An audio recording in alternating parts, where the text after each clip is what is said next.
왕의 제정학교에 오신 여러분들을 환영합니다. 우리 같이 나아가기 전에 기도하며 나갔으면 좋겠습니다.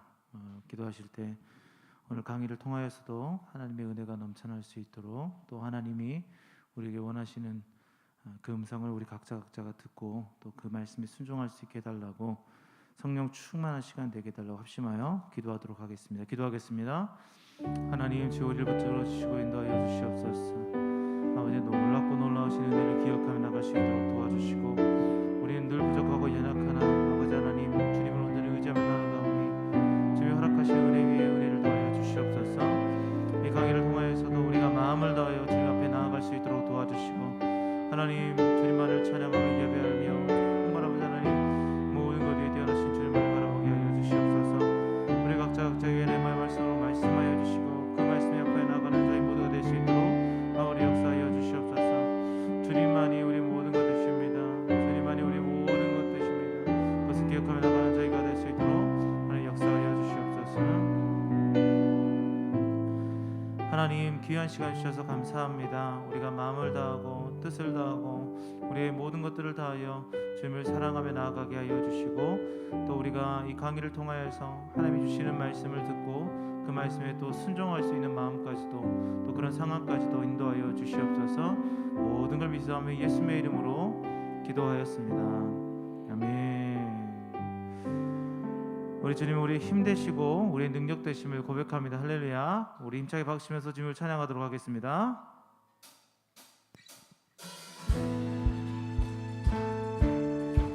우리 기타를 좀 켜주시면 감사하겠습니다. 하늘 위에 주님 함께, 내가 사모할 짝이 세상에 없네. 내 맘과 힘을 믿을 수 없네.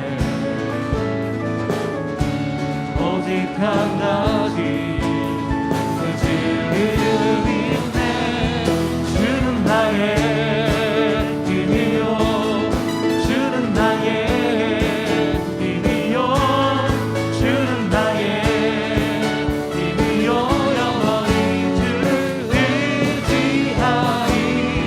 주는 나의 힘이요, 주는 나의 힘이요, 주는 나의 힘이요. 영원히 주를 의지하리. 영원히. 우리 다시 한번 고백합시다. 하늘 위에 주님 밖에, 내가 사모할 짝이 세상에 없네. 내 맘과 힘을 믿을 수 없네. 오직 한 가지, 그 진리를 믿네.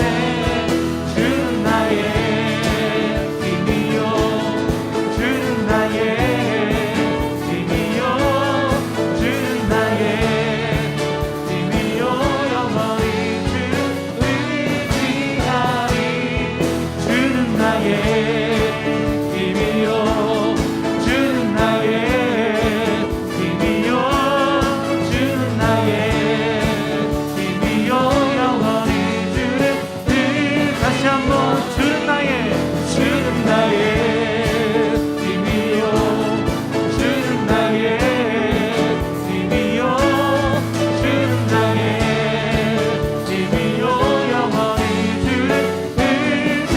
주는 나의 힘이요, 주는 나의 힘이요, 주는 나의 힘이요. 영원히 주를 의지하리. 주를 의지하리. 주를 의지하리. 영원히.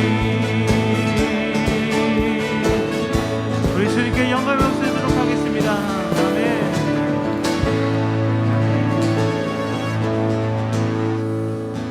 우리 주님은 우리의 능력이 되십니다. 할렐루야. 우리 주님 우리의 힘 되시며 또 우리를 매 순간 주님의 길로 또한 인도하심을 믿습니다. 우리가 해야 되는 것은 주님과 늘 동행하는 건데, 동행하는 것의 가장 확실한 방법은 늘 주님과 함께 늘 가까이 가는 것입니다. 우리 마음으로 또 입술로 같이 고백했으면 좋겠습니다. 같이 고백할까요? 주님 곁으로.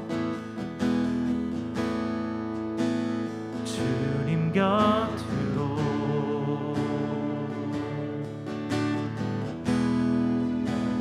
날 이끄소서.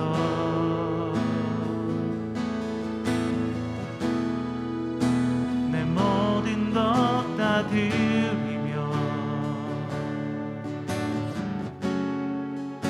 주 음성 듣기 원해. 나의 참 소망, 나의 참 소망.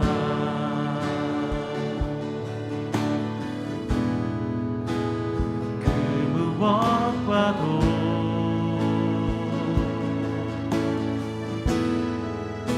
바꿀 수 없는 주 사랑. 그 품 안에 나 함께 주님의 길로 인도하소서. 주님만이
나의 참 소망, 나의 참 소망. 그 무엇과도, 그 무엇과도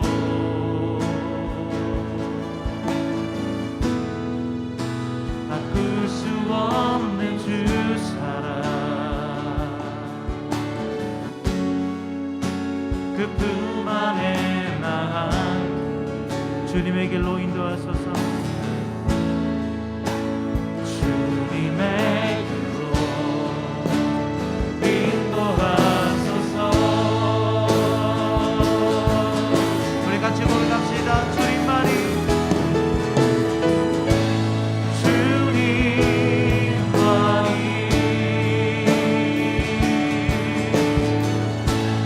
내 모든 것 대신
기도하는 것은 우리의 능력과 우리의 힘으로 되는 것이 아닙니다.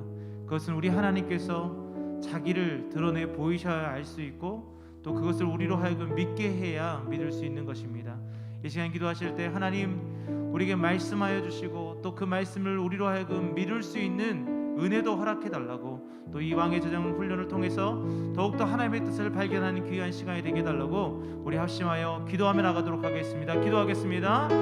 하나님 주 우리를 붙잡아주시고 인도하여 주시옵소서.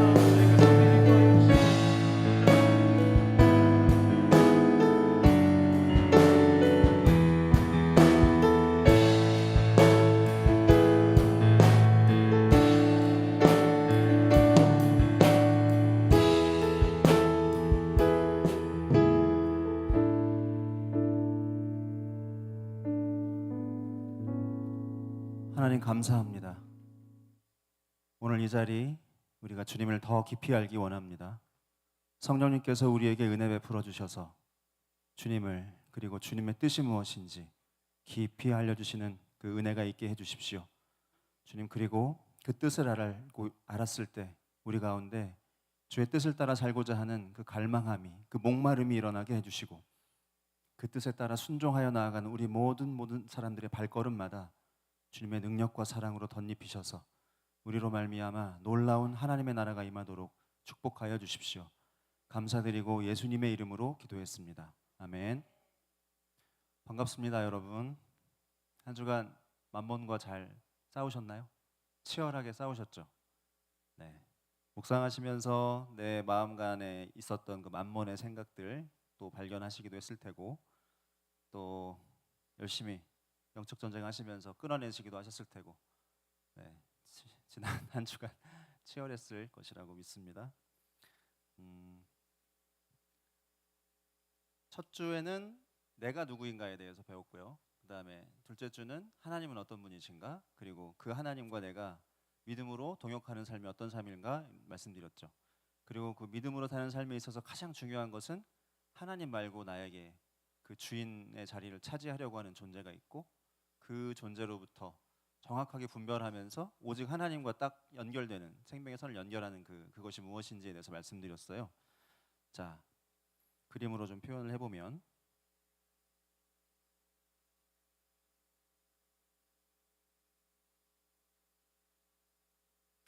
자, 첫 시간은 나가 누구인가, 바로 아브라함의 씨,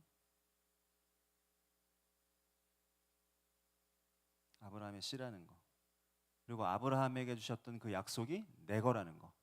하나님이 아브라함을 통해서 온 땅을 축복하기 원하시는데 그 약속이 나에게도 이어져 있다는 거. 그게 바로 내가 그리스도의 것이시기 때문에 그렇죠. 나의 삶의 주인은 오직 예수님 한 분이시기 때문이고, 나는 오직 그 예수님의 말씀을 따라서 움직이는 예수님의 것이기 때문에 그것에 기반하여 내가 바로 아브라함의 씨고 그 약속대로 유업을 이을 자다. 그래서 하나님이 그 약속을 이루기 위해서 나를 축복하실 수밖에 없는 거죠. 그리고 하나님은 모든 땅을 다 지으시고 모든 피조세계를 다 지으시고 지으신 창조주이시기 때문에 당연히 소유주이시죠. 소유주이시기 때문에 우리에게 이것들을 주실 권리가 있으시고 능력이 있으신 분이죠. 그래서 우리에게 복을 주십니다. 우리는 하나님의 말씀에 따라 순종하여 삶으로 온 땅에 이 복의 근원이 되어서 복을 집행하는 자가 되죠. 이렇게 할 때 비로소 이 땅에 하나님의 나라가 임하게 되는 것입니다. 이렇게 하나님이 우리를 통해서 이 땅을 다스리고자 하시는 거죠. 이 자리를 만몬이 노리고 있다. 그리고 어느 정도는 이 자리를 만몬이 우리 삶 가운데 차지하고 있다. 그래서 이걸 잘 분별하여서 오직 하나님이 주시는 그 뜻과 말씀을 따라 행하는 그 아브라함의 씨로서 우리가 그 사명을 감당해야 된다. 여기까지 지난주에 말씀을 드렸습니다. 그러면 오늘은요, 하나님이 나를 어떻게 축복하시는가, 어떤 방식으로 나를 부욕해 하시고 나 아브라함의 씨가 어떻게 이 땅을 축복할 수 있도록 하나님께서 그 영적인 방법, 비밀이 있어요. 오늘은 그것을 배우는 시간입니다. 자, 하나님 나라의 비밀입니다. 마가복음 4장 2절부터 9절까지.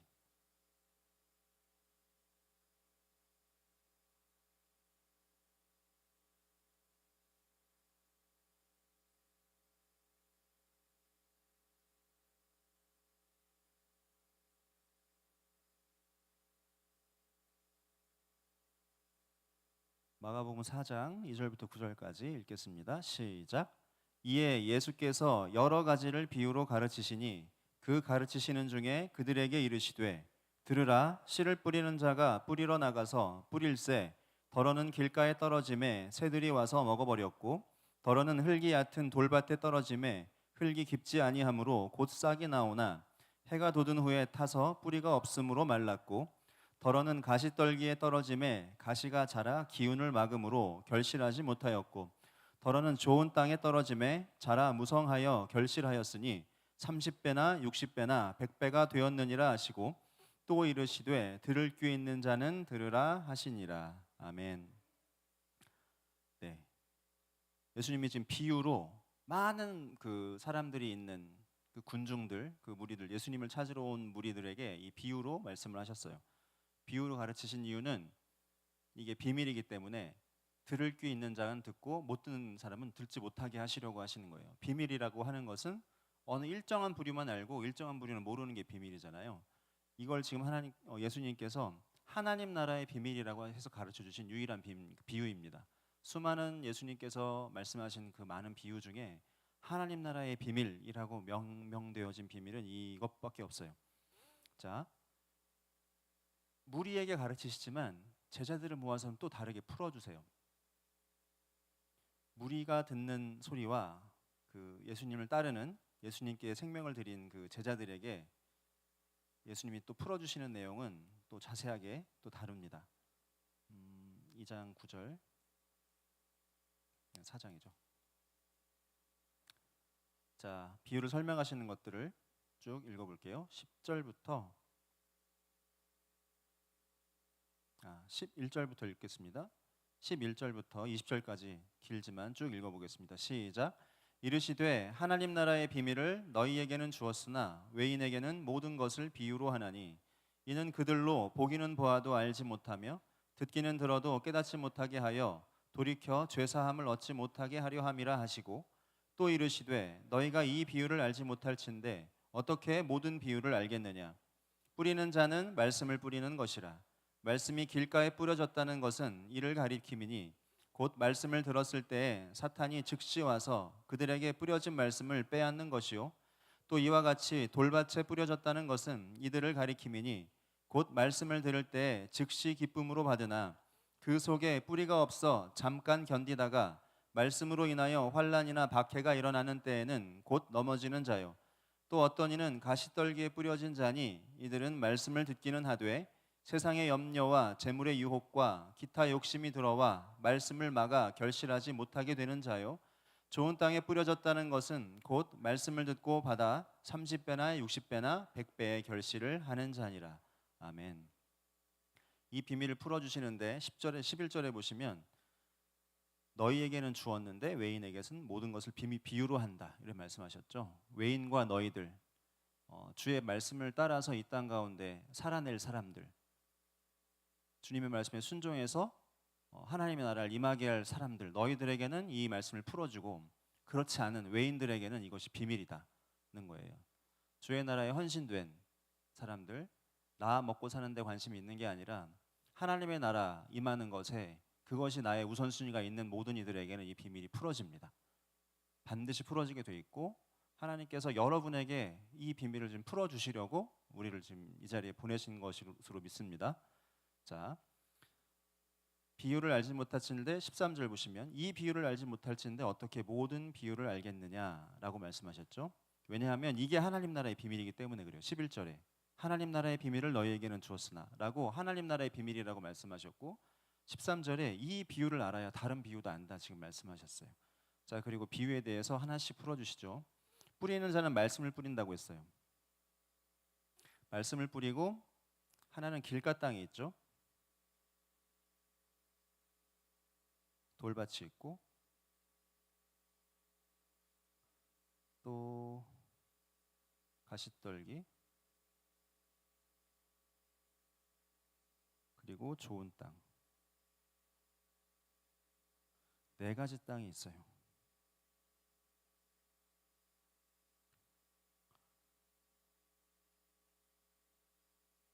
풀렸나? 네. 자, 자, 네 가지 땅이 있는데 길가에 뿌려졌다. 말씀이 길가에 뿌려진 거예요. 길가에 뿌려졌다는 것은 길은 사람들이 다니는 길이잖아요. 세상 사람들이 늘 밟고 지나가는, 세상 사람들이 늘 왕래하는 곳. 그래서 구둣발로 다져져 가지고 씨앗이 들어갈 틈이 없죠. 너무 단단해서.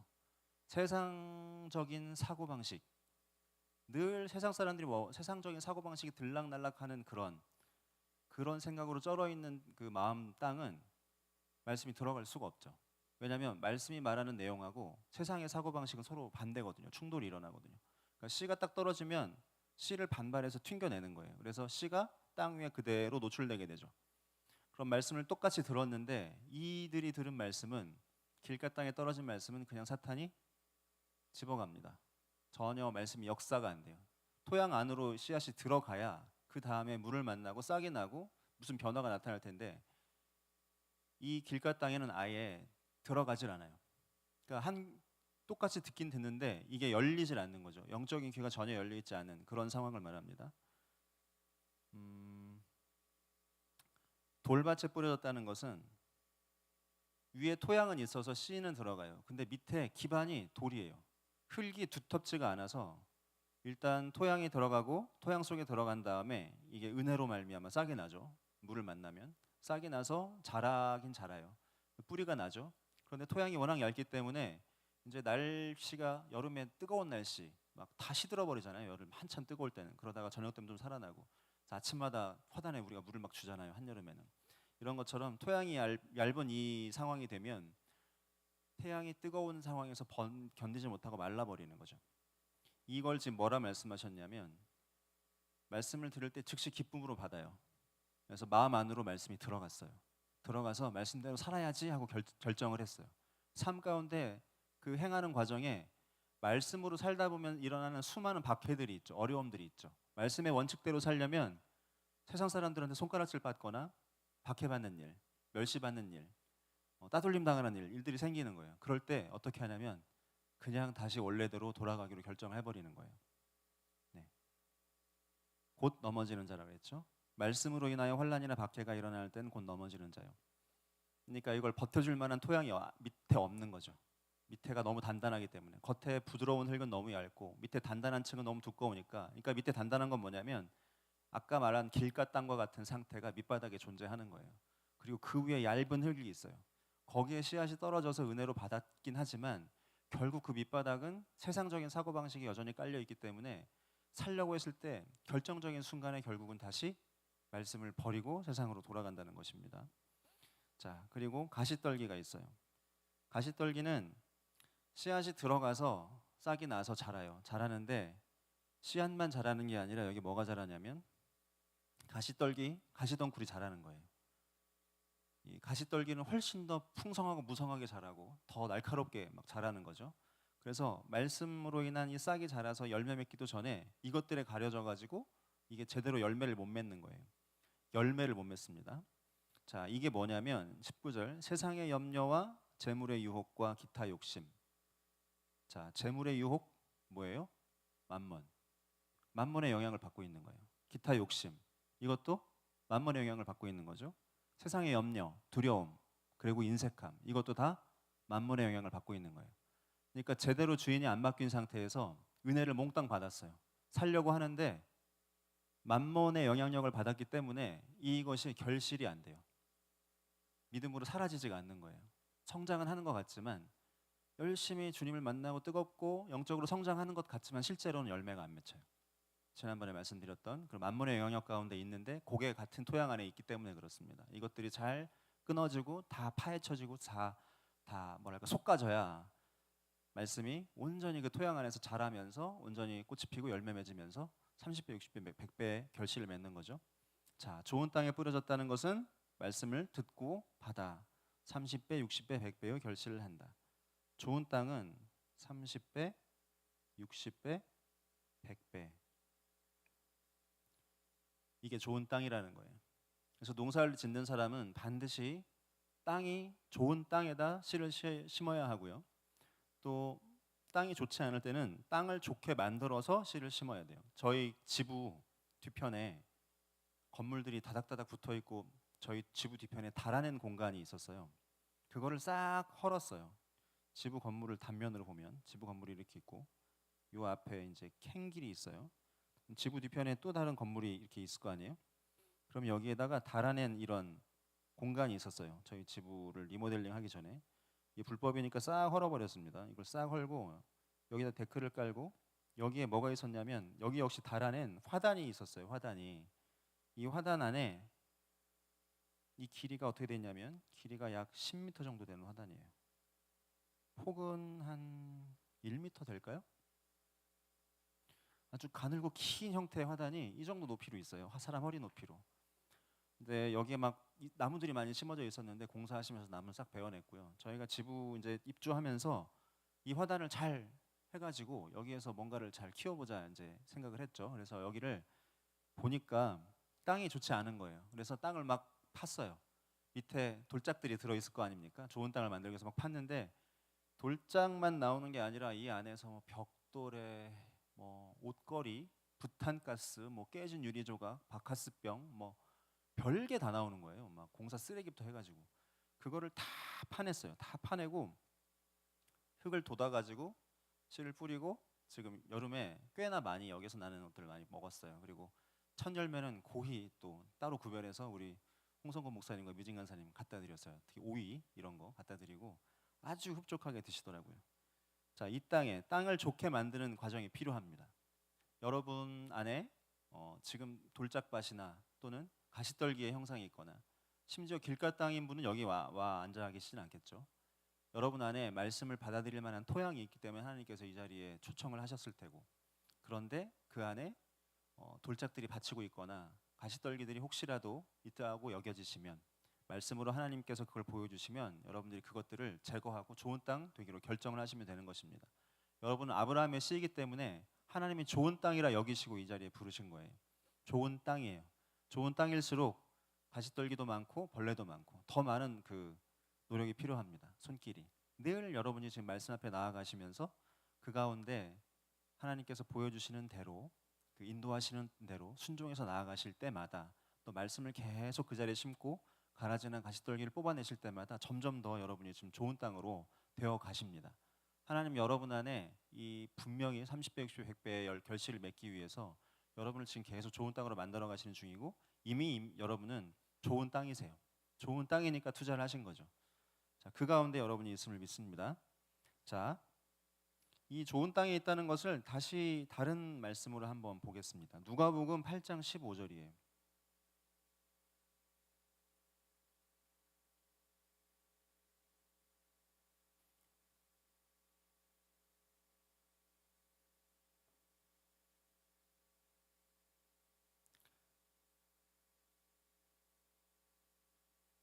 누가복음에도 좋은 땅 비유를 풀어 놓으셨는데요. 8장 15절 한번 읽겠습니다. 시작. 좋은 땅에 있다는 것은 착하고 좋은 마음으로 말씀을 듣고 지키어 인내로 결실하는 자니라. 아멘. 자, 씨앗이 잘 뿌려지는 보들보들한 땅, 딱딱하지 않고 잘 기경된 땅, 그 안에 돌짝도 없고 가시떨기 씨앗도 없이 그냥 잘 갈아진 땅에 하나님의 말씀을 뿌리신 거예요. 이게 바로 착하고 좋은 마음으로 말씀을 들은 거예요. 그 말씀을 그대로 액면 그대로 받은 거예요. 착하고 좋은 마음으로요. 그럼 말씀을 들었죠. 이 말씀 들은 바대로 지킵니다. 실행으로 옮겨요. 순종해요.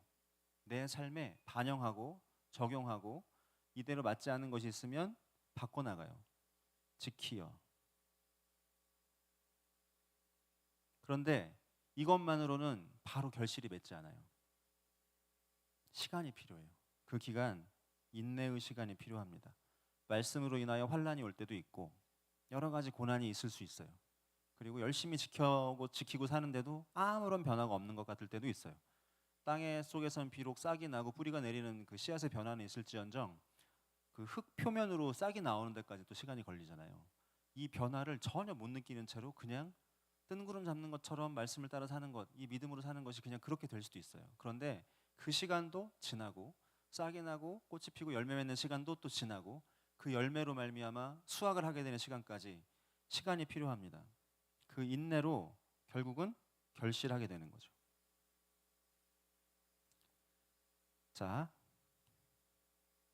처음에 들은 건 말씀이었죠. 말씀이 좋은 땅에 떨어져서 착하고 좋은 마음으로 받아들여지고 그것이 삶의 실행으로 옮겨지고 시간에 그 인내하는 시간이 지나서 결실이 이루어져요. 처음에 이 말씀이 결실되는 거예요. 말씀은 하나님의 약속이죠. 결실은 약속의 성취예요. 말씀이 성취되는 거예요. 좋은 땅에 말씀이 뿌려지면 하나님의 말씀이 실제로 그렇게 이루어져요. 처음에 단순한 씨앗일 뿐이었던, 단순히 이 성경책에 기록된 글자에 불과했던 말씀이 내 마음 가운데로 들어와서 나의 좋은 마음 가운데로 품어지고 그다음 내 손과 발로 마음으로 지키게 되고 이것들이 인내 가운데 더 결실하면서 열매가 맺히면 실제로 이 말씀이 내 삶 가운데 현실이 돼서 나타나요. 나를 통해서 하나님의 그 약속의 말씀들이 실행되는 거예요. 나를 통해서 하나님이 이 땅을 다스리게 되는 거예요. 나를 통해서 하나님의 나라가 임하게 되는 거예요. 그래서 이 좋은 땅을 통해서 하나님의 나라가 임하게 돼요. 약속의 말씀이 성취되는 건 참으로 놀라운데요. 예를 들면 겸손과 여호와를 경외함의 보상은 재물과 영광과 생명이니라. 이 약속의 말씀이 있단 말이에요. 이게 올해 저에게 주신 말씀이거든요. 제가 겸손함과 여호와를 경외함에 대해 온 마음을 다하여 제가 삶을 드리고 그것에 집중해서 살 때 하나님께서 저에게 재물과 영광과 생명을 약속하셨어요. 그럼 저에게 재물 많이 주실 거고 하나님이 저를 영광스러운 자리로 인도하실 거고 또 생명이 풍성한 자리로 인도하실 거죠. 근데 이게 나를 위해서, 물론 나를 위해서지만 나를 통해서 재물이 흘러가고 하나님의 영광이 흘러가고 하나님의 생명이 흘러가는 그 자리로 저를 두시겠다는 거예요. 저는 무슨 일이 있어도 어떻게든 겸손한 자리를 벗어나지 않고 하나님을 경외하는 삶에 집중해서 오직 그것만 집중해서 하는 거예요. 무슨 일을 하든지 그 자세로 하는 거죠. 그렇게 인내했을 때 재물과 영광과 생명이라는 하나님의 약속이 저를 통해 성취되어 나타나고요. 말씀이 정말로 역사한다는 사실 저를 통해 드러날 뿐 아니라 이 재물과 영광과 생명이라는 이 성취함을 통해서 또 다른 하나님의 나라가 임하게 되는 거예요. 이렇게 좋은 땅에 말씀이 심겨지면 주의 나라가 놀랍게 확장되고 하나님의 나라가 임하는 거죠. 하나님의 살아계심이 증명돼요. 그대로 증명됩니다. 놀랍게도. 자, 하나님의 나라는 이렇게 말씀이 씨앗이 되고 성취가 열매가 되는 그런 나라. 결국은 무슨 나라냐면 하나님의 나라는 배가 하는 나라예요. 배가 하는 게 하나님 나라의 특징이에요. 하나님은 농사꾼이세요. 그래서 하나님의 나라 가운데는 이 놀라운 배가가 일어나요. 하나님의 그 법칙과 원칙 아래에 있는 그 하나님의 나라, 하나님의 다스림 가운데 있는 나라 안에는 반드시 이 배가가 일어나게 되어 있어요. 하나님은 세상을 창조할 때부터 배가가 일어나게 창조하셨어요. 창세기 1장 한번 보겠습니다. 배가가 아닌 것이 없어요. 왜냐하면 창조를 그렇게 하셨기 때문에 그래요. 창세기 1장 11, 12, 13절 한번 읽어볼게요. 셋째 날 창조하신 내용입니다. 11, 12, 13절 읽겠습니다. 시작. 하나님이 이르시되 땅은 풀과 씨 맺는 채소와 각기 종류대로 씨 가진 열매 맺는 나무를 내라 하시니 그대로 되어 땅이 풀과 각기 종류대로 씨 맺는 채소와 각기 종류대로 씨 가진 열매 맺는 나무를 내니 하나님이 보시기에 좋았더라. 저녁이 되고 아침이 되니 이는 셋째 날이니라. 처음에 풀이고요. 땅에서. 그다음에 씨 맺는 채소. 세 번째, 씨 가진 열매를 맺는 나무. 그러니까 풀과 채소와 나무가 땅에서 나게 하나님께서 창조하셨어요. 특별히 풀은 가축에 먹을 거리로 주셨고 이 씨 맺는 채소와 씨 가진 열매 맺는 나무는 사람이 먹을 수 있게끔 하셨는데 자, 이 씨로 말미암아 배가가 일어나게 돼 있어요.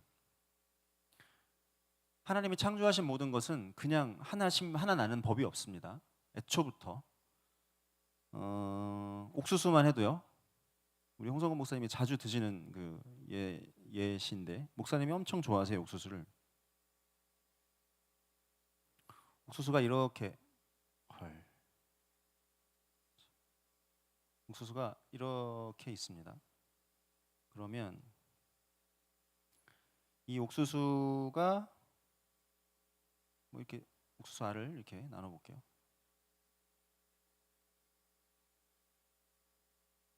이렇게 있다고 칩시다. 그러면은 이 옥수수 한 자루잖아요. 한 자루에 옥수수가 몇 개쯤 달리는지 혹시 아세요? 이게 세어 보면 세어져요. 이게 가로 세로 해서 곱하면 대충 이게 500개 정도 나오거든요. 500개 플러스 마이너스입니다. 대충 크고 작은 거에 차이는 있지만, 근데 보통 그 옥수수를 심어서 한 대가 나오면 이게 두 자루가 열리거든요. 이거 두 자루가 이게 근데 어디서 나온 그 총 몇 개예요? 1000알이 나오잖아요. 옥수수 알이. 옥수수 한 알을 심었을 때 정확하게 열리면, 제대로 열리면 좋은 땅에 심겨져서 이게 결실을 하면 이게 1000알이 나오게 되는 거예요. 그러니까 1000배죠. 1000배 곱하기 1000. 그 30배, 60배, 100배는 이게 얼마 안 되는 거예요, 사실은. 조 이삭을 세어본 사람들이 있대요. 강도사님들이 목사고시 준비하면서 기도원에서 공부하다가 심심해서 조 이삭을 떼서 쉬어봤대요. 이거를 신문지를 펼쳐놓고 세 명이 하루 종일 쉬었는데 얼마 나왔죠? 32,000개? 23,000개? 22,000개가 나왔답니다. 네, 22,000개가 나왔대요. 그러니까 좁쌀 하나 심으면 그 씨앗이 22,000개가 나오는 거예요. 그러니까 30배, 60배, 100배가 아니라 22,000배가 나오는 거죠. 광어 그 양식하는 광어 양식장에서 광어의 그 란을 뺄 때 그 빼보면 수억 개 그 란이 나온다더라고요. 그러니까 이거는 곱하기 몇 억이잖아요. 그러니까 하나님이 만드신 이 피조 세계는 기본적으로 다 배가가 일어나게 돼 있어요. 이게 하나님 나라의 비밀인데, 자, 그렇다면 이거는 말씀이 성취되고 하나님이 그냥 그 농사 이야기지, 이게 그러면 재물에도 적용이 될 것인가? 이제 이거를 이게 문제예요 지금, 그죠? 이게 그럼 재물에도 적용이 되는가? 재물도 그러면 농사의 법칙대로 배가가 뻥 튀겨지는가? 자, 적어도 내가 재물을 쓸 때 없어지지 않고 나에게 돌아오는 걸 하나님께서 말씀하시는 부분이 있어요. 잠언입니다. 잠언 11장 볼게요. 기본적으로 하나님은 농사꾼이십니다. 잠언 11장 24절 25절.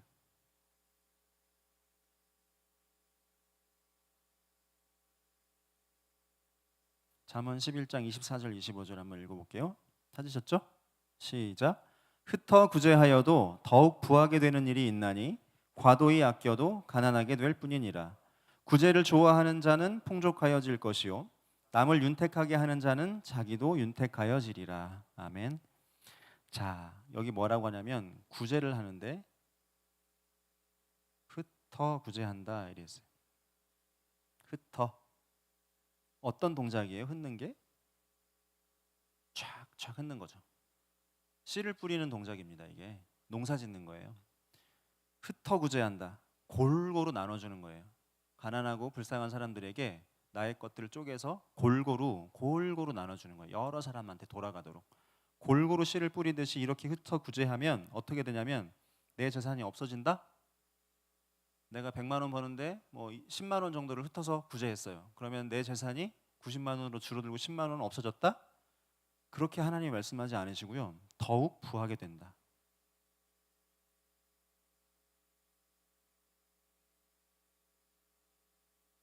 흩는데 더욱 부하게 돼요. 그리고 뭐라고 말씀하시냐면 과도히 아껴도 오히려 가난하게 진다.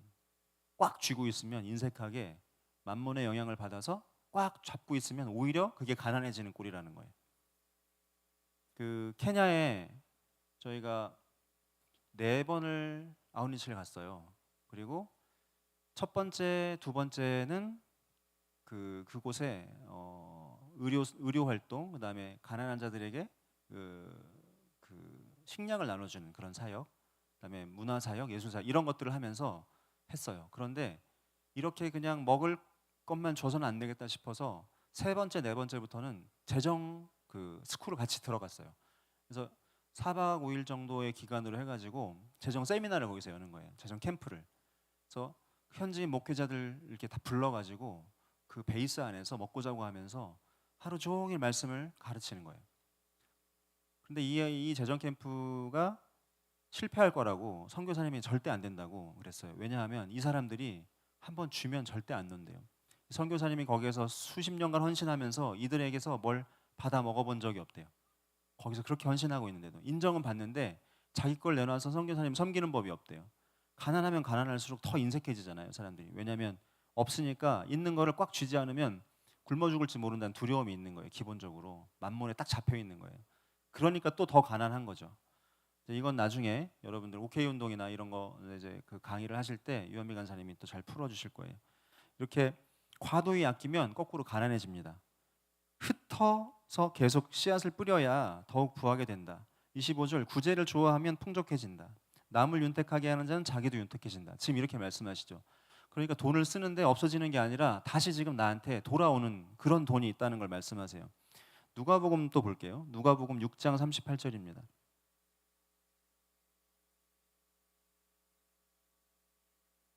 여러분들 잘 아시는 말씀이에요.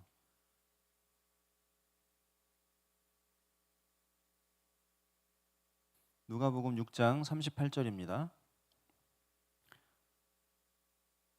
시작. 주라 그리하면 너희에게 줄 것이니 곧 후히 되어 누르고 흔들어 넘치도록 하여 너희에게 안겨주리라. 너희가 헤아리는 그 헤아림으로 너희도 헤아림을 도로 받을 것이니라. 아멘. 자, 주라 그랬어요. 주라. 주라 그러면 너희 것이 없어지리라 이렇게 말씀하시지 않고 주라 그리하면 너희에게 줄 거다 그랬어요. 곧 후히 되어.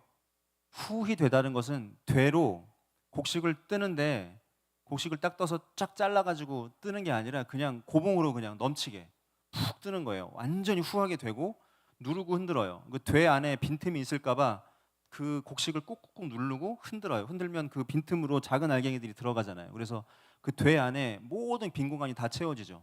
허술한 부분이 없이. 그걸 또 후히 되고 누르고 흔들어서 넘치도록 해서 이게 철철철 넘치게 준다는 거예요. 그리고 어떻게 해줘요? 안겨주겠다. 줄 때는 손을 그냥 펴서 줬는데 받을 때는 안아서 이렇게 받아야 되는 거예요. 그러니까 거꾸로 줘서 없어진 게 아니라 오히려 더 부유해진 거예요. 거꾸로. 주는데 안겨주리라. 더 많아진 거예요. 재정이. 돈을 쓰는데 없어지지 않고 줄어들지 않고 이것이 더 많아져서 나에게 돌아오는 거죠. 심겨지는 것이 마치 수확해서 돌아오듯이요. 하나님이 농사꾼이고요. 우리에게 축복을 하실 때 이 농사의 법칙을 가지고 축복을 하시는 거예요. 자, 그래서 결정적인 비밀을 여러분께 알려드릴게요. 고린도 후서입니다. 고린도 후서 9장이에요. 고린도 후서 8장하고 고린도 후서 9장은요. 8장 제목은 풍성한 연보. 9장의 첫 번째 제목은 가난한 성도를 섬기는 연보. 이렇게 되어 있잖아요. 연보가 헌금이잖아요. 헌금. 돈 얘기예요. 돈 얘기.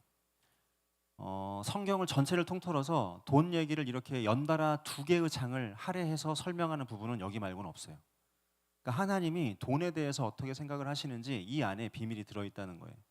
하나님이 강조하시고 싶은 건 이렇게 반복하시거든요. 양을 더 많이 할애하시고요. 자, 이 안에 비밀이 있습니다. 고린도후서 9장 5절부터 11절까지 읽어볼게요. 5절부터 11절까지 시작.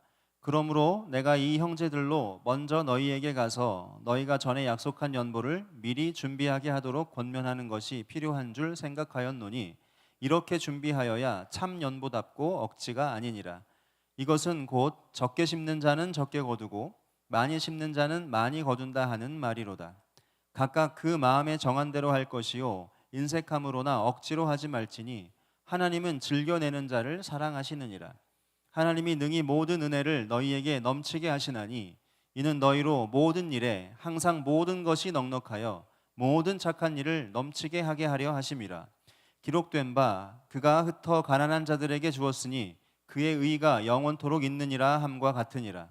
심는 자에게 씨와 먹을 양식을 주시는 이가 너희 심을 것을 주사 풍성하게 하시고 너희 의의 열매를 더하게 하시리니 너희가 모든 일에 넉넉하여 너그럽게 연보를 함은 그들이 우리로 말미암아 하나님께 감사하게 하려는 것이라. 아멘. 자, 형제들로 먼저 너희에게 가서 너희가 전에 약속한 연보를 미리 준비하게 하도록 권면하는 것이 필요하다. 이렇게 준비하여야 참 연보답고 억지가 아니다. 헌금, 주께 드리는 예물은 미리 착한 마음으로 준비하고 구별해서 해야 된다는 걸 지금 말하고 있죠. 억지 연보가 아니라 참 연보. 나의 하나님을 사랑하는 중심을 그대로 드리는 그 예물이 담긴 하나님이 그 마음을 받으시도록 하는 거죠. 자,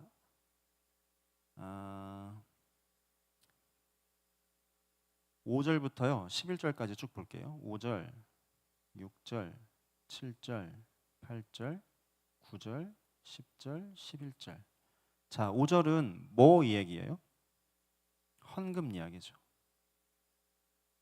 헌금에 관한 이야기예요. 자, 6절. 이것이 곧 적게 심는 자는 적게 거두고 많이 심는 자는 많이 거둔다 하는 말이로다. 이거는 무슨 이야기? 농사 이야기죠. 5절에는 헌금 이야기를 했고요. 6절에는 이걸 또 농사를 빗대어서 얘기를 하셨어요. 비유를 들어서. 자, 7절. 각각 그 마음에 정한 대로 할 것이요 인색함으로나 억지로 하지 말지니 하나님은 즐겨내는 자를 사랑하신다. 이건 무슨 얘기? 헌금 얘기죠. 돈 이야기죠. 헌금 이야기예요. 자, 헌금 얘기했다가 농사 얘기했다가 다시 헌금 얘기하셨죠. 그 다음 8절. 하나님이 능히 모든 은혜를 너희에게 넘치게 하시나니 이는 너희로 모든 일에 항상 모든 것이 넉넉하여 모든 착한 일을 넘치게 하게 하려 하심이라. 이거는 헌금과 농사의 합쳐진 의미가 있어요. 더 깊이 묵상해 보면, 자, 그다음 기록된 바 그가 흩어 가난한 자들에게 주었으니 그의 의가 영원토록 있느니라 함과 같으니라.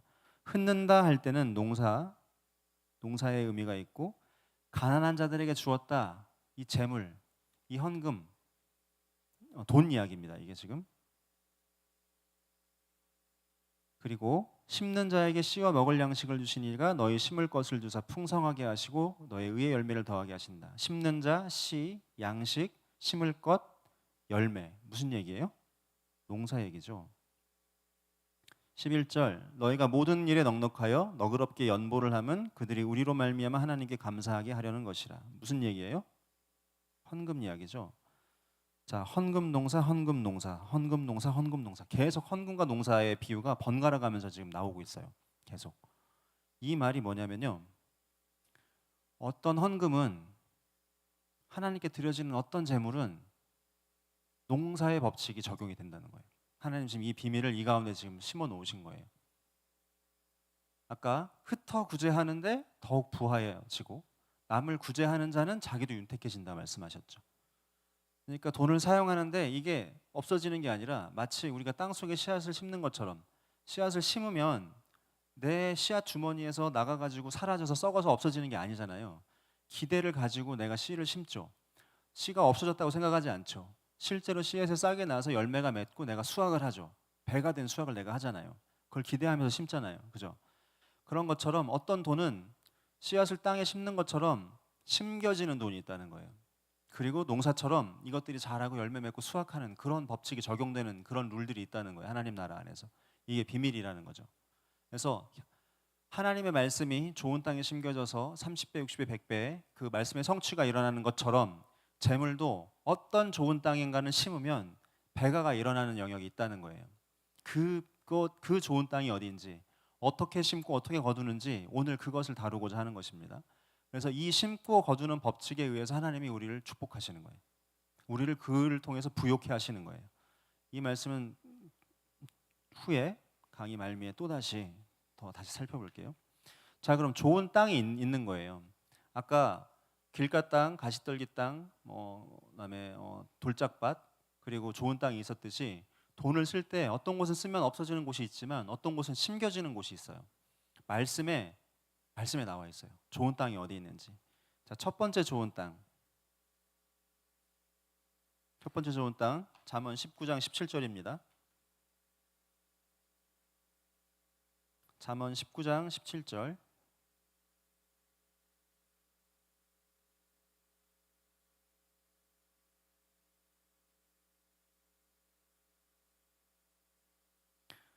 잠언 19장 17절 시작. 가난한 자를 불쌍히 여기는 것은 여호와께 꾸어 드리는 것이니 그의 선행을 그에게 갚아 주시리라. 아멘.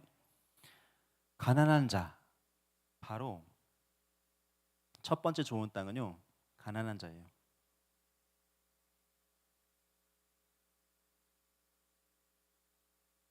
절대 우리의 도움이 필요하신 분들, 가난한 자들을 섬기는 게 좋은 땅입니다. 자, 여기 보시면 가난한 자를 불쌍히 여긴다 이렇게 돼 있죠.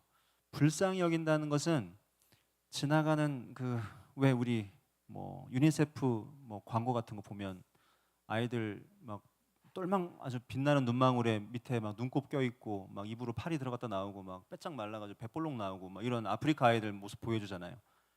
그걸 보면 불쌍한 마음이 들죠. 엄청 마음이 아프죠. 그게 불쌍히 여기는 것이 아닙니다.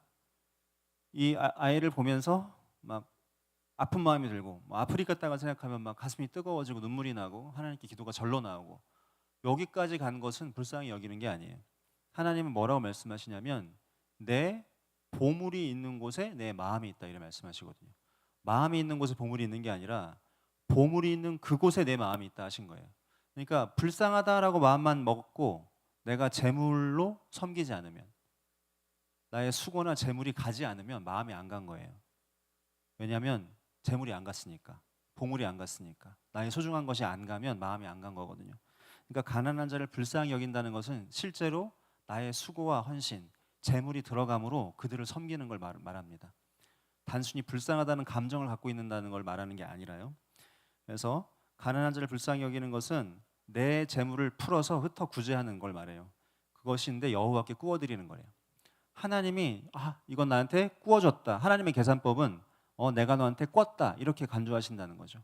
그런데 꿀 때는 그냥 구워 가시지 않죠. 하나님이 절대 그대로 그냥 구워서 그냥 그대로 원금만 갚으시진 않을 거 아니에요. 그죠? 여기 보시면 그의 선행을 그에게 갚아주시리라 하는데 실제로는 굉장히 후하고 넉넉하게 갚아주신다는 뜻이에요. 원어로 치면 이자를 몇 배 쳐서 갚아주신다는 거죠. 하나님이 그냥 그걸 그냥 받지 않으신다는 거예요.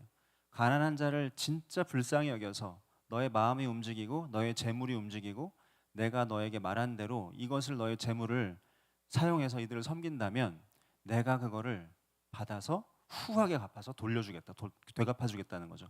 하나님을 빚쟁이로 만드는 거예요. 그래서 하나님께 받을 수 있는 거죠. 그런데 그게 그냥 돌아오는 게 아니라 원금에 놀라운 이자까지 붙어서 돌아오게 되는 거예요. 아까 말한 구제를 좋아하는 자는 윤택해진다고 그랬죠. 하나님이 지금 명령하신 곳이고 하나님 말씀하신 좋은 땅이기 때문에 배가 되어서 수확하는 그 열매가 있어요. 어떤 식으로 열매가 있는지 자 시편 41편 보겠습니다. 시편 41편 1절부터 3절까지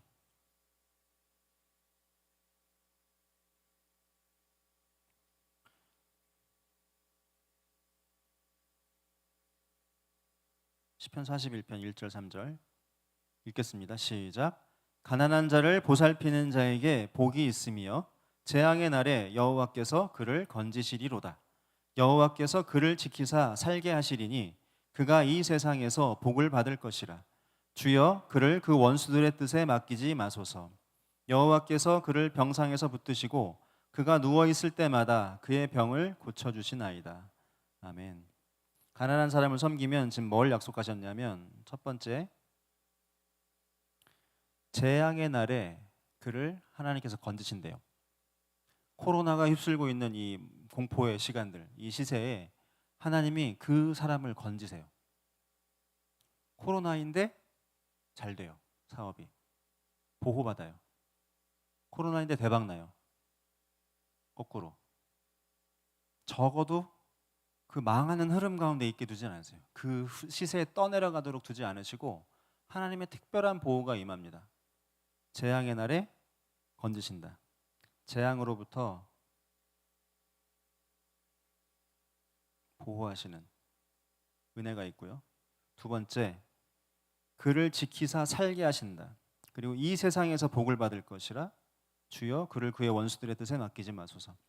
원수들로부터 보호하시는데 결론적으로 복을 주신다는 건데, 복이 어떤 복? 이 세상의 복. 하나님께서 온 땅을 지으시고 사람을 지으시고 사람에게 뭘 주세요? 복을 주시죠. 복을 주시고 생육하고 번성하라 하고 다스리라 하시죠. 왜 복을 주세요? 이 땅을 다스리는데 복이 필요하거든요. 그러니까 복이다 하면, 하나님 나라다 하면, 이게 뭐 죽고 가서 어디 영생이다 하면 내가 죽고 천국에 가는 패스포트, 그냥 그런 차표가 아니라는 거예요. 영생의 복, 또 복이라 말하는 거는 이 세상에 살 때 내게 반드시 있어야 되는 거고 하나님이 나한테 주셔야 되는 거예요. 그리고 아브라함의 씨에겐 반드시 주시기로 되어 있는 거예요. 그런데 아브라함의 씨로서는 당연히 이 좋은 땅에 가난한 자를 섬기는 일 가운데 나의 것을 드리는 사람이에요. 이것을 드릴 때 하나님께서 이 땅에 살 때 이 세상에 영향을 미칠 수 있는 영향력, 그 복을 주신다는 거예요. 이 세상에서 영향을 받지 않고 영향을 주는 거예요. 그러니까 재앙의 날에 하나님이 건지신다는 것은 영향을 받지 않도록 지키시는 거고, 복을 주신다고 하는 건 영향을 받지 않을 뿐 아니라 도리어 영향을 미치는 자로 하나님이 쓰시는 거예요. 거꾸로 능동적으로 이끌어가는 거예요. 주도적으로 이끌어가는 삶을 살 수 있도록 하나님께서 축복하신다는 거죠. 세 번째, 그를 병상에서 붙드시고 그가 누워 있을 때마다 그의 병을 고쳐주신다. 병을 고쳐주시겠다는 거예요. 치유를 약속하셨는데 어떤 병에 걸리든지 누워 있을 때마다 하나님이 그를 병상에서 고쳐서 일으켜 세우시겠다는 거예요. 보험도 이렇게 좋은 보험이 없죠 지금. 하나님이 무슨 일이 일어나든지 재앙에서 건지시겠다, 원수로부터 지켜주시겠다, 그리고 오히려 영향력을 주시고 주도권을 주시고 지혜를 주시고 사랑을 주시고, 하여튼 내가 가는 곳마다 나 때문에 변화가 일어나는 그런 복, 그 복의 근원이 되게 날 해주시겠다는 거고, 그리고 혹시라도 내가 아파서 쓰러지면 그 쓰러질 때마다 다시 일으켜 세워주신다는 거예요. 병상에서 누워 있을 때마다 그의 병을 고쳐주신다. 이게 어떻게 가입되는 보험이냐 하면 가난한 자를 보살핌으로 자동으로 가입되는 보험입니다. 하나님께서 내가 재물을 심었을 때 그 재물이 배가 돼서 재물로 나한테 돌아오게도 해주시고요. 이렇게 나를 보호해 주시는 은혜로, 나에게 안전을 보장하시는 그 은혜로, 또 이 세상 가운데 영향을 주는 거, 이거에 재물이 들어가요. 그죠? 기본적으로 재물이 이 안에, 이 복 안에 재물의 복이 들어갑니다. 그리고 치유하고 회복시키시는 은혜, 그것도 무제한이에요. 2번 보장하고 세 번째부터는 자기 부담하는 그런 보험이 아니라 병상에 누워 있을 때마다 일으켜 주시겠다는 거예요. 이 말씀은요 정말 수도 없이 성취되는 걸 많이 봤어요. 여러분, 우리 NCM에서 OK 운동 하시는 거 아시죠? 상무무등교회에서도 지금 OK 운동 하시잖아요. 상무역 지금 황대현 장로님을 주축으로 해가지고 지금 매 주말마다 정성스럽게 도시락을 만들어서 상무역 앞에 가가지고 거기에는 노숙자나 독거노인들을 섬겨주시고, 그리고 끝나면 상무지구 안에 유흥가에 가서 그 담배꽁초 다 주웠고 나오시잖아요. 이러한 OK 운동이 전국에 지금 746팀이 있어요. 전국에 746개의 이 하나님의 비전에 동참하는 팀들이 지금 돌아가고 있는데, 그 팀 안에서마다 이 치유의 간증들이 엄청나게 많이 나옵니다. 누워 있을 때마다 일으켜 주시는 그 간증들이 굉장히 많이 나오고요. 또 여러분 왕의 제정 보시면 우리 미진 간사님 어머니가 평생을 가난한 자를 위해서 헌신하셨거든요. 미진 간사님 어렸을 때 학교를 가는 길에 거지가 누워 있는 걸 봤어요. 그러면 저 거지는 내가 학교에서 끝나고 집에 돌아가 보면 우리 집 안방에 누워 있을 거야라고 생각하면 정말로 집에 가보면 그 거지가 안방에 누워 있는 거예요. 어머니가 그 거지를 모셔다가 안방에다 모시고 씻기고 재우고 먹이고 그렇게 해서 섬기는 거예요. 그러면 늘 그 노숙인들과 함께 살았던 거죠. 미진 간사님이 자라면서 그게 너무너무 지긋지긋해가지고 엄마 곁을 빨리 벗어나고자 탈출하고자 한 게 시집이라는 방법이었다고 했잖아요. 시집을 가면서 이제 탈출인가 했는데 어머니가 축복 기도를 하면서 우리 딸이 사는 곳 반경 1km 안에 노숙인이 있으면 저주를 받을지어다, 이런 기도를 한 거죠. 근데 그 기도를 하여튼 받고 나왔어요. 그 뒤로 미진 간사님도 노숙인을 계속 섬기는 일을 해오셨고요. 그 가난한 자를 섬기는 쭉 일 가운데 미진 간사님 안에 있는 암이 치유된 간증들 수도 없어요. 많이 들으셨죠? 네. 모르세요? 나중에 설명드리겠습니다. 미진 간사의 어머니 치유되는 간증도 책에 나와 있고요. 머리로 가는 모든 혈관이 다 막혀가지고 이 혈관성 치매가 온 거예요. 그래서 뭐 방금 본 사람, 방금 나눈 얘기도 기억을 못할 정도로 상태가 아주 심각했는데 미진 간사님께서 병문안을 가서 그렇게 되어 있는 어머니의 모습을 보시고 이 시편 41편의 말씀을 붙들고 울면서 기도했다고 합니다. 그리고 그 다음날 새벽에 바로 어머니가 깨어나셨대요. 완전히 하나님께서 말씀하신 대로 이루신 거죠. 가난한 자를 보살피는 자에게, 이 개인에게 하나님께서 얼마나 신실하게 약속하시는지 여러분들이 이것을 진짜 좋은 마음으로 말씀을 받아서 지키시면 지키는 가운데에서 하나님의 신실하심을 경험하게 될 줄 믿습니다. 자, 이사야 58장 한번 볼게요. 이사야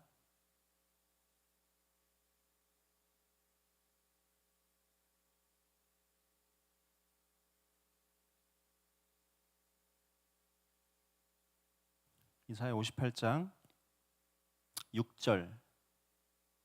6절부터 9절까지 읽어볼게요. 시작. 내가 기뻐하는 금식은 흉악의 결박을 풀어주며 멍에의 줄을 끌어주며 압제당하는 자를 자유하게 하며 모든 멍에를 꺾는 일이 아니겠느냐. 또 줄인 자에게 내 양식을 나누어 주며 유리하는 빈민을 집에 들이며 헐벗은 자를 보면 입히며 또 내 고륙을 피하여 스스로 숨지 아니하는 것이 아니겠느냐. 그리하면 내 빛이 새벽같이 비칠 것이며 내 치유가 급속할 것이며 내 공의가 내 앞에 행하고 여호와의 영광이 내 뒤에 호위하리니 네가 부를 때에는 나 여호와가 응답하겠고 내가 부르짖을 때에는 내가 여기 있다 하리라. 여기까지 할게요. 기뻐하는 금식. 그러니까 너희들이 밥 굶고 얼굴 찌푸리면서 불쌍한 표정 짓고 내 앞에 있는 게, 그러면서 뒷공무니로는 죄를 저지르고 나쁜 짓 하는 게 그게 금식이 아니다. 지금 이사야 58장의 앞부분은 그거예요. 너희가 금식하되, 왜 우리가 금식하는데 주님이 우리 기도를 안 들어주세요 하고 따지니까 이게 금식이냐? 지금 이러면서 정말로 내가 좋아하는, 내가 원하는 금식이라 하는 건 이거다. 사람들의 흉악의 결박 가운데 있을 때 그걸 풀어주는 게 금식이고, 멍에의 줄을 끌어주고 압제당하는 자를 자유하게 해주는 게 진짜 금식이고, 모든 멍에를 꺾어주는 게 금식이다. 그런데 특히 줄인 자에게 내 양식을 나눠주고 유리하는 빈민을 집에 들이고 헐벗은 자를 보면 입히며, 가난한 자를 불쌍히 여기는 거잖아요. 이게 실제로 나의 재물과 노력과 수고를 해서 이들을 돌봐주는 것입니다. 또 내 고륙을 피하여 스스로 숨지 아니하는 것이 아니겠느냐. 고륙을 피한다는 것은 어려움을 당한 형제가 있을 때 숨는 거 있잖아요. 네. 부도 맞은 형제가 있으면 숨는 거예요. 도움을 주지 않고. 지금 그걸 말하는 거예요. 자, 숨지 않고 적극적으로 도와주는 거예요. 나의 형제의 어려움에. 자, 그리하면 내 빛이 새벽같이 비칠 거다. 빛이 새벽같이 비친다는 게 무슨 말이냐면 어둠이 끝나고 빛이 떠오르는 거예요. 새벽빛이.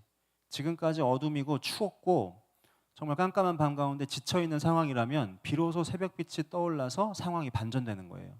그 사람의 상황을 내가 반전시키겠고 그가 처한 어둠에 내가 손을 뻗쳐서 빛을 비춰주겠다. 지금 이렇게 말씀하시는 거고요.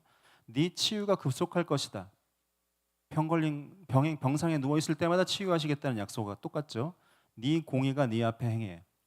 너의 공의가 앞에 행하면 언제나 떳떳하고 어깨가 쫙 벌어지겠죠. 나의 공의로움이 앞에 가면 어디 가나 주눅들지 않아요. 내 앞에 행하고 여호와의 영광이 네 뒤에 호위하리니. 공의로움이 내 앞에 가서 길을 열고요. 내가 가고 바로 뒤에서 하나님의 영광이 내 뒤를 호위합니다. 이것은 정말 엄청난 큰 은혜예요. 빛이 항상 어디 가서나 나고 누구도 나에게 업신여기지 못하고 악한 것들이 제가 가면 물러나고 빛이 임하고 나를 통해서 그곳에 하나님의 나라가 임하는 그런 거예요. 네가 부를 때는 나 여호와가 응답하고 네가 부르짖을 때 내가 여기 있다 하리라. 기도에 응답이 있다는 거예요. 하나님이 항상 곁에서 나 여기 있다. 무슨 필요한 게 뭐니 하고 내가 원하는 때마다, 궁할 때마다, 뭔가 필요할 때마다 주께 손을 벌리고 구하면 하나님께서 바로바로 응답해 주시겠다는 거예요. 가난한 자를 불쌍히 여기는 자, 정말로 주께서 원하는 진정한 금식을 행하는 자가 하나님의 이러한 은혜를 입는다는 것입니다. 그 뒤에도 읽어볼게요. 만일부터 12절까지입니다. 시작. 만일 네가 너희 중에 멍에와 손가락질과 허망한 말을 제하여 버리고 줄인 자에게 내 심정이 동하며 괴로워하는 자의 심정을 만족하게 하면 내 빛이 흑암 중에서 떠올라 내 어둠이 낮과 같이 될 것이며 여호와가 너를 항상 인도하여 메마른 곳에서도 내 영혼을 만족하게 하며 내 뼈를 견고하게 하리니 너는 물된 동산 같겠고 물이 끊어지지 아니하는 샘 같을 것이라. 내게서 날 자들이 오래 황폐된 곳들을 다시 세울 것이며 너는 역대의 파괴된 기초를 쌓으리니 너를 일컬어 무너진 데를 보수하는 자라 할 것이며 길을 수축하여 거할 곳이 되게 하는 자라 하리라. 아멘. 줄인 자에게 내 심정이 동하고 괴로워하는 자의 심정을 만족하게 하면 내 감정이, 그 긍휼한 마음이, 주께서 부어주시는 그 긍휼의 마음이, 보살피고자 하는 마음이 일어나서 실제로 내 손을 뻗어서 그들의 심정을 만족하게 하면 또 마찬가지로 내 빛이 흑암 중에서 떠오르겠다. 어둠이 빛이 돼요. 위기가 기회가 돼요. 궁지에 몰렸던 것이 오히려 소망이 됩니다. 상황이 반전되는 일이 일어난다는 거예요. 내 어둠이 낮과 같이 될 것이다. 그리고 여호와가 항상 인도한다. 내 공의가 앞에 가고 하나님의 영광이 뒤에 호위한다 그랬죠. 하나님이 항상 길을 인도해서 메마른 곳에서도 내 영혼을 만족하게 한다. 다 목말라 허기진 그 환경 가운데 그 재앙이 있는 그곳에서 나는 하나님으로부터 만족감, 그 적셔주시는 그 은혜를 입고요. 뼈를 견고하게 한다는 것은 흔들리지 않는, 영향받지 않는 삶이기도 하고 실제로 육체를 건강하게 하시겠다는 약속도 됩니다. 너는 물된 동산 같겠고 물이 끊어지지 않는 샘 같을 것이라. 그리고 내게서 날 자들이 오래 황폐된 곳들을 다시 세울 것이며, 이것은 다음 세대에 대한 약속이에요. 여러분 가정에 있는 다음 세대, 여기 앉아 있는 저기 있는 다음 세대, 다음 세대에 대한 약속. 가난한 자를 불쌍히 여겨 주의 그 사랑으로 이들을 섬기는 자들의 다음 세대를 하나님이 어떻게 쓰시겠냐면, 내게서 날 자들이 오래 황폐된 곳들을 다시 세울 것이다. 하나님의 말씀의 원칙이 다 무너져 있는 이 나라 각 영역마다 다음 세대 우리 아이들을 집어넣어서 거기에서 그곳들을 다시 주의 나라로 세워가신다는 거예요. 너는 역대의 파괴된 기초를 쌓으리니 너를 일컬어 무너진 데를 보수하는 자라 할 것이며 길을 수축하여 거할 곳이 되게 하는 자라 하리라. 놀라운 약속이죠. 가난한 자를 불쌍히 여기는 것, 이 가난한 자라고 하는 좋은 땅에 심는 일이 어마어마한 배가가 되어서 나와 또 우리 가족과 우리 산업과 또 이 지역과 심지어 우리 다음 세대까지 하나님의 복이 이르게 하는 역사가 있는 거예요. 그리고 하나님께서 나를 견고하게 지키시고 나를 물된 동산을 삼아서 나로부터 이 메마른 이 세상 가운데 물을 공급하는 자로 쓰시는 거예요. 재정적으로도 축복하시겠죠. 건강하게 하시겠죠. 많은 사람들이 재앙 가운데 휩쓸려가도 하나님의 아주 귀한 도우심을 받아서 성장하고 배가하는 일을 계속할 것입니다. 네, 버틸 수 있고 도리어 영향을 주는 자로 들어가게 되는 거예요. 하나님의 약속이 참 놀랍죠. 가난한 자가 굉장히 좋은 땅입니다. 가난한 자. 성경의 수많은 그 재물에 대한 말씀 중에 절반, 1509절에 가까운 그 재물에 관한 말씀, 전체가 3009절인데 재물에 관한 것이 그 중에 절반 이상이 바로 이 가난한 자에 관한 하나님의 말씀이에요. 재물에 관한 말씀이 그만큼 가난한 자에 대한 하나님의 뜻이 얼마나 크시고 여기에 대해 약속하시는 것이 얼마나 크시고 그 뜻이 얼마나 크신지 여러분이 잘 이해하셔야 되겠습니다. 자, 그래서 이 가난한 자를, 우리 성읍 주변에 가난한 자를 돌보는 이것이 바로 OK 운동이에요. OK는 5km, 반경 5km 안에 있는, 그러니까 이 내가 살고 있는 성읍이라고 할 수 있겠죠. 반경 5km 원 정도 되면 이 성읍 안에 가난하고 우리의 절대 도움이 필요한 고아와 과부와 객들을 돌보는 것, 그들을 돌보고 그들에게 예수의 사랑을 전하는 것, 그들을 가르치고 먹이고 입히며 또 복음을 전파하는, 이게 바로 OK 운동이거든요. 이것은 별도의 시간을 통해서 또 강사분이 강의를 해주실 거예요. 바로 이 가난한 자에 대한 약속을 품고 우리가 전체 이 나라가 운동을 할 때 이 나라 전체가 이 가난한 자에게 투자함으로 말미암아 얻는 복 가운데 누릴 것이고, 이 나라 다음 세대들이 우리나라가 복음의 제4주자로 약속받았던 나라잖아요.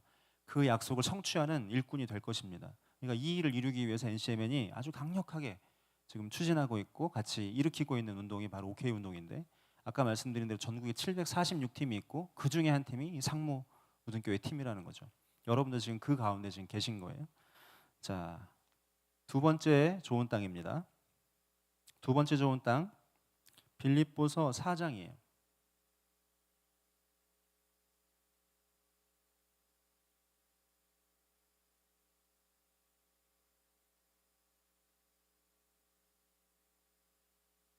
빌립보서 4장 10절부터 16절까지. 빌립보서 4장 10절부터 16절까지 읽겠습니다. 시작. 내가 주 안에서 크게 기뻐함은 너희가 나를 생각하던 것이 이제 다시 싹이 나매니 너희가 또한 이를 위하여 생각은 하였으나 기회가 없었느니라. 내가 궁핍함으로 말하는 것이 아니니라. 어떠한 형편에든지 나는 자족하기를 배웠노니 나는 비천에 처할 줄도 알고 풍부에 처할 줄도 알아. 모든 일 곧 배부름과 배고픔과 풍부와 궁핍에도 처할 줄 아는 일체의 비결을 배웠노라. 내게 능력 주시는 자 안에서 내가 모든 것을 할 수 있느니라. 그러나 너희가 내 괴로움에 함께 참여하였으니 잘하였도다. 빌립보 사람들아, 너희도 알거니와 복음의 시초에 내가 마게도냐를 떠날 때에 주고받는 내 일에 참여한 교회가 너희 외에 아무도 없었느니라. 데살로니가에 있을 때에도 너희가 한 번뿐 아니라 두 번이나 나의 쓸 것을 보내었도다. 내가 선물을 17절까지 읽게요. 시작. 내가 선물을 구함이 아니요 오직 너희에게 유익하도록 풍성한 열매를 구함이라. 아멘. 자, 빌립보서가 좀 되게 다른 바울 서신에 비해 좀 특이한 게 뭐냐면요. 바울이 개척했던 교회잖아요. 빌립보 교회가. 바울 서신은 그 서신의 이름이 받는 수신자, 수신 받는 교회 이름으로 되어 있어요. 로마서는 로마 교회 사람들한테 보내는 거고 빌립보서는 빌립보 교회 사람들한테 보내는 거고. 그러니까 바울이 여러 교회에게 편지를 했는데 어떤 교회는 바울이 가지 않고 편지를 보낸 게 있고 어떤 교회는 바울이 잠깐 들렸던 곳에 편지를 보낸 곳이 있고 어떤 곳은 바울이 오랫동안 머물면서 양육하면서 했던 곳에 보낸 그런 교회에 보낸 편지도 있어요. 그러니까 교회마다 바울과의 관계가 조금씩 다 다를 거 아니에요. 그런데 빌립보 교회하고 바울의 관계는 아버지와 아들 같은 관계예요. 정말 친밀하고 한 가족, 한 혈육과 같은 바울이 아주 뭐랄까 굉장히 신뢰하고 바울의 기쁨이 되는 교회였어요. 빌립보서 전체가 그런 분위기로 써져 있고요. 바울이 항상 교회에 서신을 보낼 때 항상 하는 말은 내가 그리스도의 사도다 하는 것을 반드시 먼저 전제를 하고 편지를 씁니다. 왜냐하면 바울은 예수님이 살아계실 때 예수님과 함께 섬겼던 그 12사도 중에 들어가 있지 않잖아요. 그런데 본인은 사도잖아요. 사람들이 그래서 사도라고 인정을 안 하고 무시하고 저 사람은 사도가 아니라고 이런 배척하는 무리들이 굉장히 많았어요. 그러니까 그 편지에다가 내가 사도임을 명확히 밝히고 시작해요. 전제하고 도장을 꽝 찍고 합니다. 그런데 빌립보서에는 그런 게 없어요. 시작이 본인이 사도라는 걸 안 밝혀요. 안 밝혀도 되는 거예요. 이 교회는 바울이 사도이고 그의 부르심이 어떠하고 하나님께 대한 그의 소명이 어떠하며 그 소명에 따라서 우리 교회에 그가 베풀어준 그 놀라운 그 은혜와 그다음에 풍성한 그 섬김이 어떠하고 그 사랑이 얼마나 큰지 다 알고 있었고 그거에 온전히 반응하던 교회였거든요. 그러니까 바울이 정말 친가족, 친자식과 같은 정말 아무런 거리낌 없이 나의 속마음이 있는 것을 그대로 얘기해도 아무런 시험에 들지 않는 그런 교회인 거예요. 쉽게 얘기하면. 그런 바울이 지금 어떻게 얘기하냐면 내가 주 안에서 크게 기뻐함은 너희가 나를 생각하던 것이 이제 다시 싹이 나미니 너희가 또한 이를 위하여 생각은 하였으나 기회가 없었다. 빌립보 교인들이 또 꽤 많은 돈의 헌금을 모아가지고 바울에게 보내온 거예요. 지금 상황이 선물로. 그래서 내가 주 안에서 크게 기뻐한다. 지금 10절에 이렇게 나왔죠. 이게 뭐냐면 막 궁핍하게 막 지내다가 내가 사랑하는 자들로부터 오랜만에 이들이 또 나를 다시 생각해가지고 이 거액의 헌금을 모아서 나에게 다시 보내준 이 고마운 사람들에 대한 반가움과 궁핍에 처했던 상황 가운데 만나는 이 헌금 이거에 대해서 크게 기뻐한 것이 아니에요, 여러분. 자, 11절 보면 내가 궁핍함으로 말하는 것이 아니다. 지금 이렇게 얘기하고 어떠한 형편에든지 나는 자족하기를 배웠다. 그러니까 너희가 헌금을 보내줘서 정말 고맙고 반갑고 기쁜데 너희가 보내준 헌금이 아니어도 사실은 내가 이 궁핍과 비천에 처할 줄 아는 일체의 비결을 배웠기 때문에 나는 너희가 안 도와줘도 할 수 있어. 이것들을 견뎌나가고 주의 뜻 가운데 그냥 주의 일을 이루는데 계속 헌신할 수 있다는 얘기예요.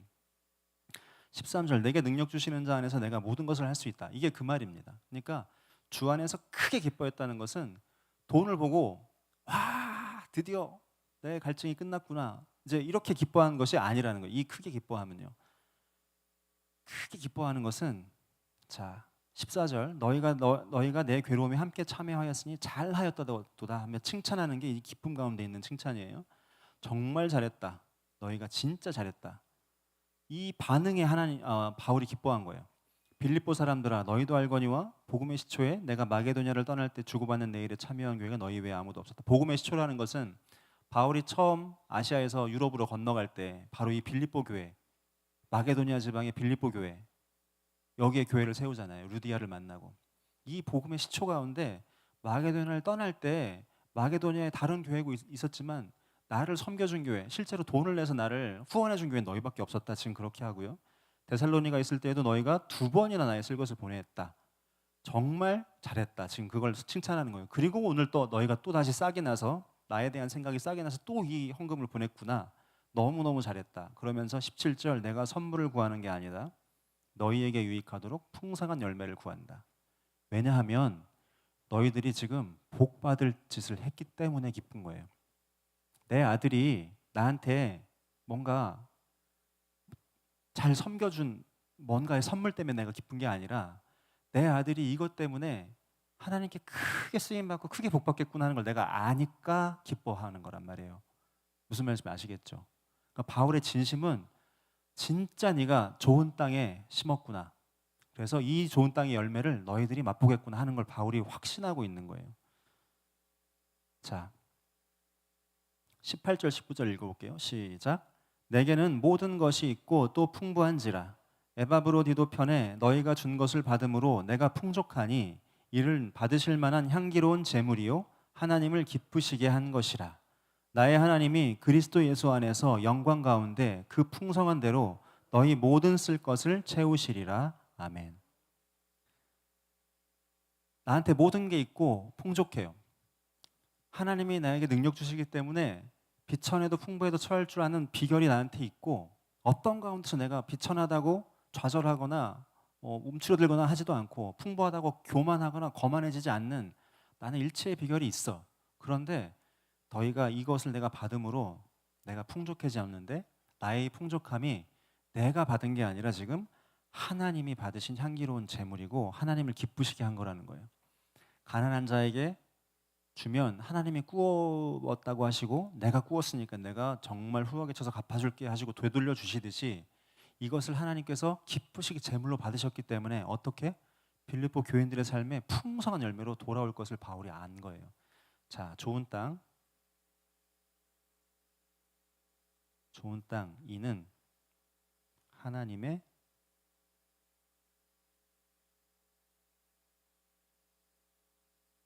하나님의 사람입니다. 우리가 이걸 성빈이라고 해요. 하나님 나라의 일을 위해서 스스로 가난해지기로 결정한 분들. 성은 거룩하다는 뜻이고 빈은 가난한 거잖아요. 그러니까 내가 스스로 돈 버는 일에 종사하지 않고 하나님 나라를 위해서 이것에 그냥 풀타임으로 하나님 나라 사역을 하기로 결정하신 분들. 그러니까 우리 조대현 목사님이나 여기 계신 목사님들이 지금 이런 성빈의 좋은 케이스고요. 전도사님도 부목사님도 마찬가지고 선교단체 전임 간사들도 마찬가지고 선교사님들 있죠. 온전히 복음 전파 사역만 하시는 선교사님들, 비즈니스 하면서 이런 분들 말고 실제로 돈을 버는 것에 종사하지 않으면서 오직 하나님 나라만 일을 하시는 분들, 이분들이 바로 좋은 땅이에요. 바울은 알았어요. 이게 얼마나 좋은 땅인지. 자신이 하는 일이, 자신의 사역이 그리고 나를 섬기는 일이 하나님이 얼마나 기쁘시게 받으시는 줄 알았어요. 왜냐하면요, 하나님이 어떻게 하시는지, 하나님께서 온 땅에 하나님의 나라의 계획을 갖고 계세요. 하나님 나라의 계획. 계획을 가지고 이 온 땅에 하나님의 나라가 임하게 하기 위해서 누구를 보내냐면 여기에 바로 성빈을 보내세요. 그 일을 하게 하신다고, 이 현장에서. 그런데 이걸 어떻게 채우시냐? 성부를 세우세요. 성부에게 복을 주세요.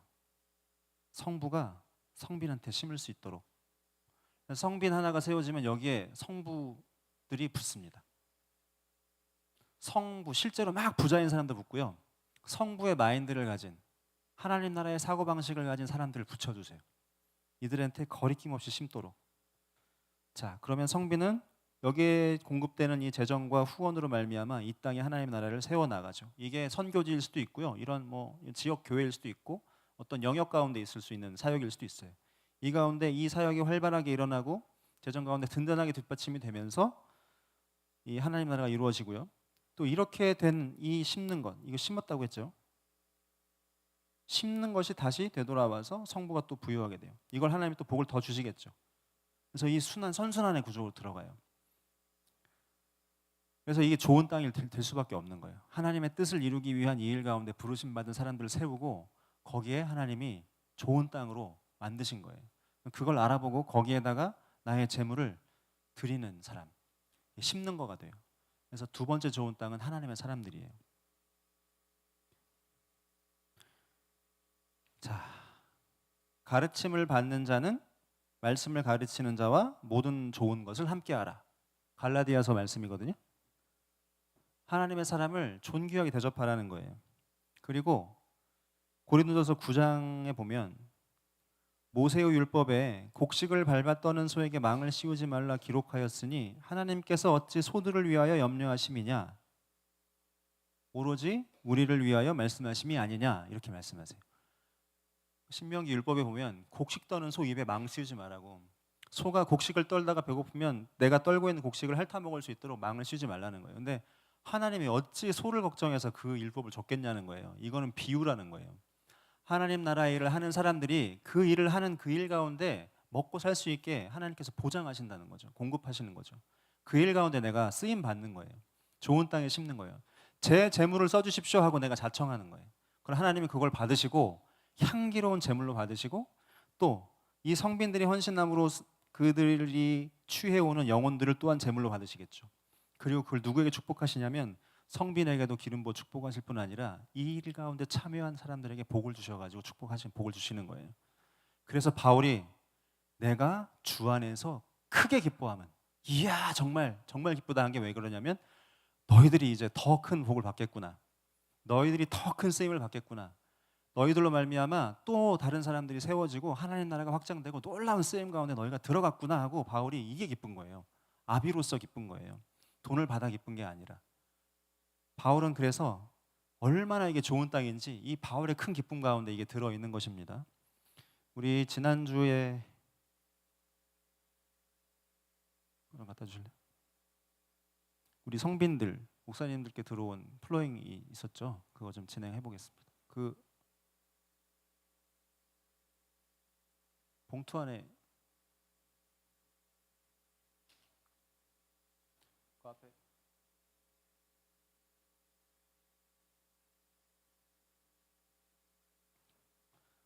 네. 어느 분이 기도하시는 가운데 네.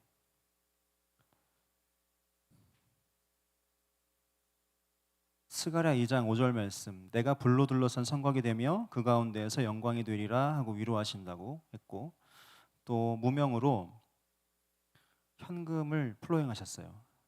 생활비가 필요하신 목사님께 드리고 싶다고. 자, 저희가 이 플로잉을 한성일 목사님께 드리도록 하겠습니다. 한성일 목사님, 네, 현금 16만 원 이것도 생활비를 구하신 주의 종께 전하라는 마음을 주십니다 했고요. 그 다음에 무명으로 플로잉하신다 하신 이분도 현금 50만 원을 생활비가 필요한 목회자님께 드리라고 기도하면서 하나님께서 지금 말씀하신 대로 순종해서 지금 플로잉하셨어요. 지금 줌에 들어와 계시네요. 한성일 목사님께 이거 전해드리도록 하겠습니다. 16만 원과 50만 원 현금이 목사님께 들어왔어요. 네. 목사님께서 받으시고, 네, 하나님께서 또 이 재물을 향기롭게 받으셔서 이 헌금하신 분들이 풍성한 열매를 받으실 수 있도록 목사님 또 기도해 주십시오. 네, 고맙습니다. 자, 좋은 땅 두 번째는 하나님의 사람들 성빈이었죠. 좋은 땅 세 번째 한번 볼게요. 학개서입니다. 학개서 1장 8절.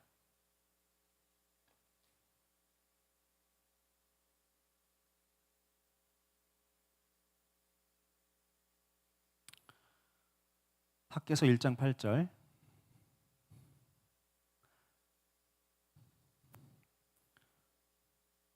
학개서 1장 8절입니다.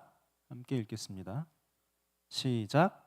너희는 산에 올라가서 나무를 가져다가 성전을 건축하라. 그리하면 내가 그것으로 말미암아 기뻐하고 또 영광을 얻으리라. 여호와가 말하였느니라. 아멘. 성전을 건축하라지만 아시죠? 지금 이 상황은 여러분 아시죠? 아실 거예요. 고레스가 바벨론을 무너뜨렸어요. 영원히 멸망할 것 같지 않았던 바벨론이라는 그 역사상 가장 위대한 제국이라고 하거든요. 실제로 느부갓네살의 그 꿈에 보면 그 거대한 그 동상의 얼굴 부분이 바벨론인데 거기는 황금이었어요. 그만큼 바벨론의 영광이 엄청 컸고 역사를 통틀어서 그 제국과 비교할 만한 제국이 없었어요. 지금까지. 그런데 그 왕국이 누구한테 무너지냐면 바사의 고레스 왕을 통해서 무너집니다. 다 하나님께서 그렇게 하시겠다고 이사야에 미리 다 예언하시고 일을 하신 거거든요. 고레스를 세우시고 그에게 권세를 주시고 바벨론을 무너뜨리게 하세요. 70년간 옥에 갇혀 있던 이스라엘 백성들을 다시 해방시키죠. 이스라엘 사람들이 살았던 이스라엘 땅들은 이제 완전히 비어서 70년간 안식을 누리다가 하나님께서 따로 구분을 하셔서 바벨론으로 옮기신 포로들을 잘 돌보신 다음에 70년이 되어서 고레스를 통해서 바벨론을 깨뜨리고 이들을 다시 이스라엘 땅으로 심어서 그 땅을 다시 축복하시는 거예요. 다시 성전을 세우고 그 자리에 하나님의 나라를 세울 수 있도록 하나님께서 기회를 주신 거죠. 고레스가 칙령을 내려서 하늘의 하나님이 나를 왕으로 세우시고 바벨론을 무너뜨리셨기 때문에 너희 이스라엘 사람들은 꼭 돌아가서 그분의 성전을 세우고 거기서 땅을 살아라. 그리고 필요한 모든 건 내가 주겠다. 이렇게 칙령을 내려요. 정말 놀라운 그 역사적으로 이건 사실이잖아요. 놀라운 일이 일어난 겁니다. 그래서 거기에 순종해서 42,360명 제가 잊어버리지도 않아요. 42360명의 사람들이 돌아와서 성전을 짓고 하나하나씩 하나님의 나라를 세워가는 일에 이제 쓰임 받기 시작합니다. 이 사람들은 70년간 바벨론에 눌러 살면서 하나님이 내리신 복으로 인해서 상당히 잘 살았어요. 보호받고. 그런데 그 터전을 버리고 다시 헌신해서 이스라엘 아무것도 없는 척박한 황무지 땅으로 돌아온 사람들이에요. 근데 돌아왔는데 그 옛날 이스라엘 주변에 살았던 많은 그 악한 이들이 성전이 다시 세워지는 것을 보고 겁을 먹기 시작한 거예요. 그 옛날 다윗의 영광 이거의 소문을 이미 들어 알기 때문에 이들이 다시 뭉치면 우리가 제대로 살지 못하겠다 하면서 모함을 하고 막 합니다. 그 사이에 고레스가 죽고 다음 왕이 올라요. 고레스가 내렸던 칙령은 어느샌가 잊혀지고 이들의 방해로 말미암아 새로 오른 왕이 이들의 그 모함을 받아들여서 성전을 더 이상 건축하지 못하게 해요. 다시 성전을 건축하면 이제 거의 역적이 되는 거예요. 그래서 자기 목숨을 생각하고 지금 성전을 짓다 말고 이제 자기들 하고 싶은 걸 해요. 왜냐하면 자기 먹고 살 것 가운데 들어갑니다. 하나님의 나라는 뒷전으로 가고 처음에 내가 헌신해서 돌아왔던 비전은 사라지고 자기 먹고 사는 일에 집중하게 되는 거예요. 자, 그런데 하나님께서 너희는 너의 행위를 살펴라.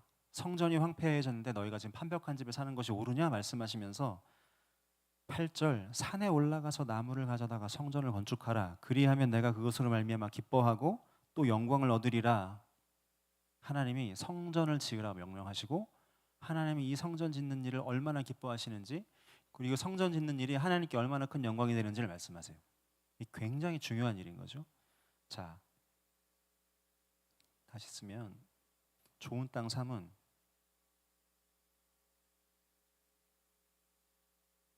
하나님 나라 프로젝트예요.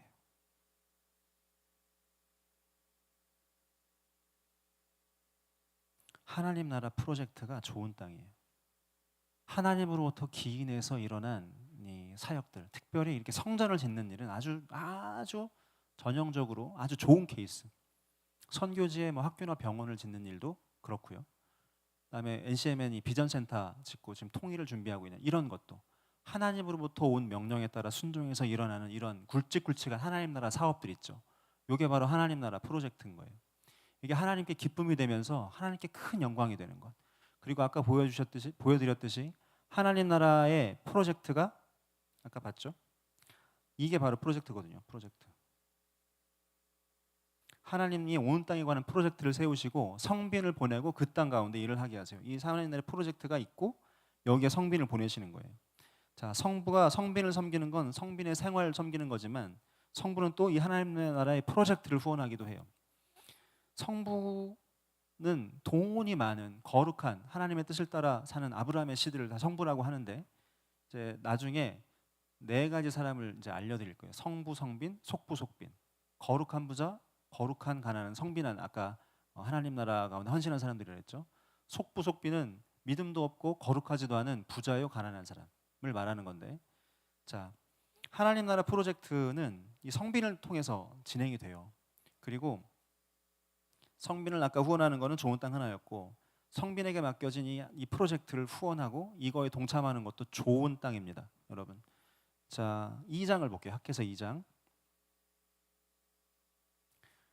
18절과 19절 한번 볼게요. 2장 18절 19절.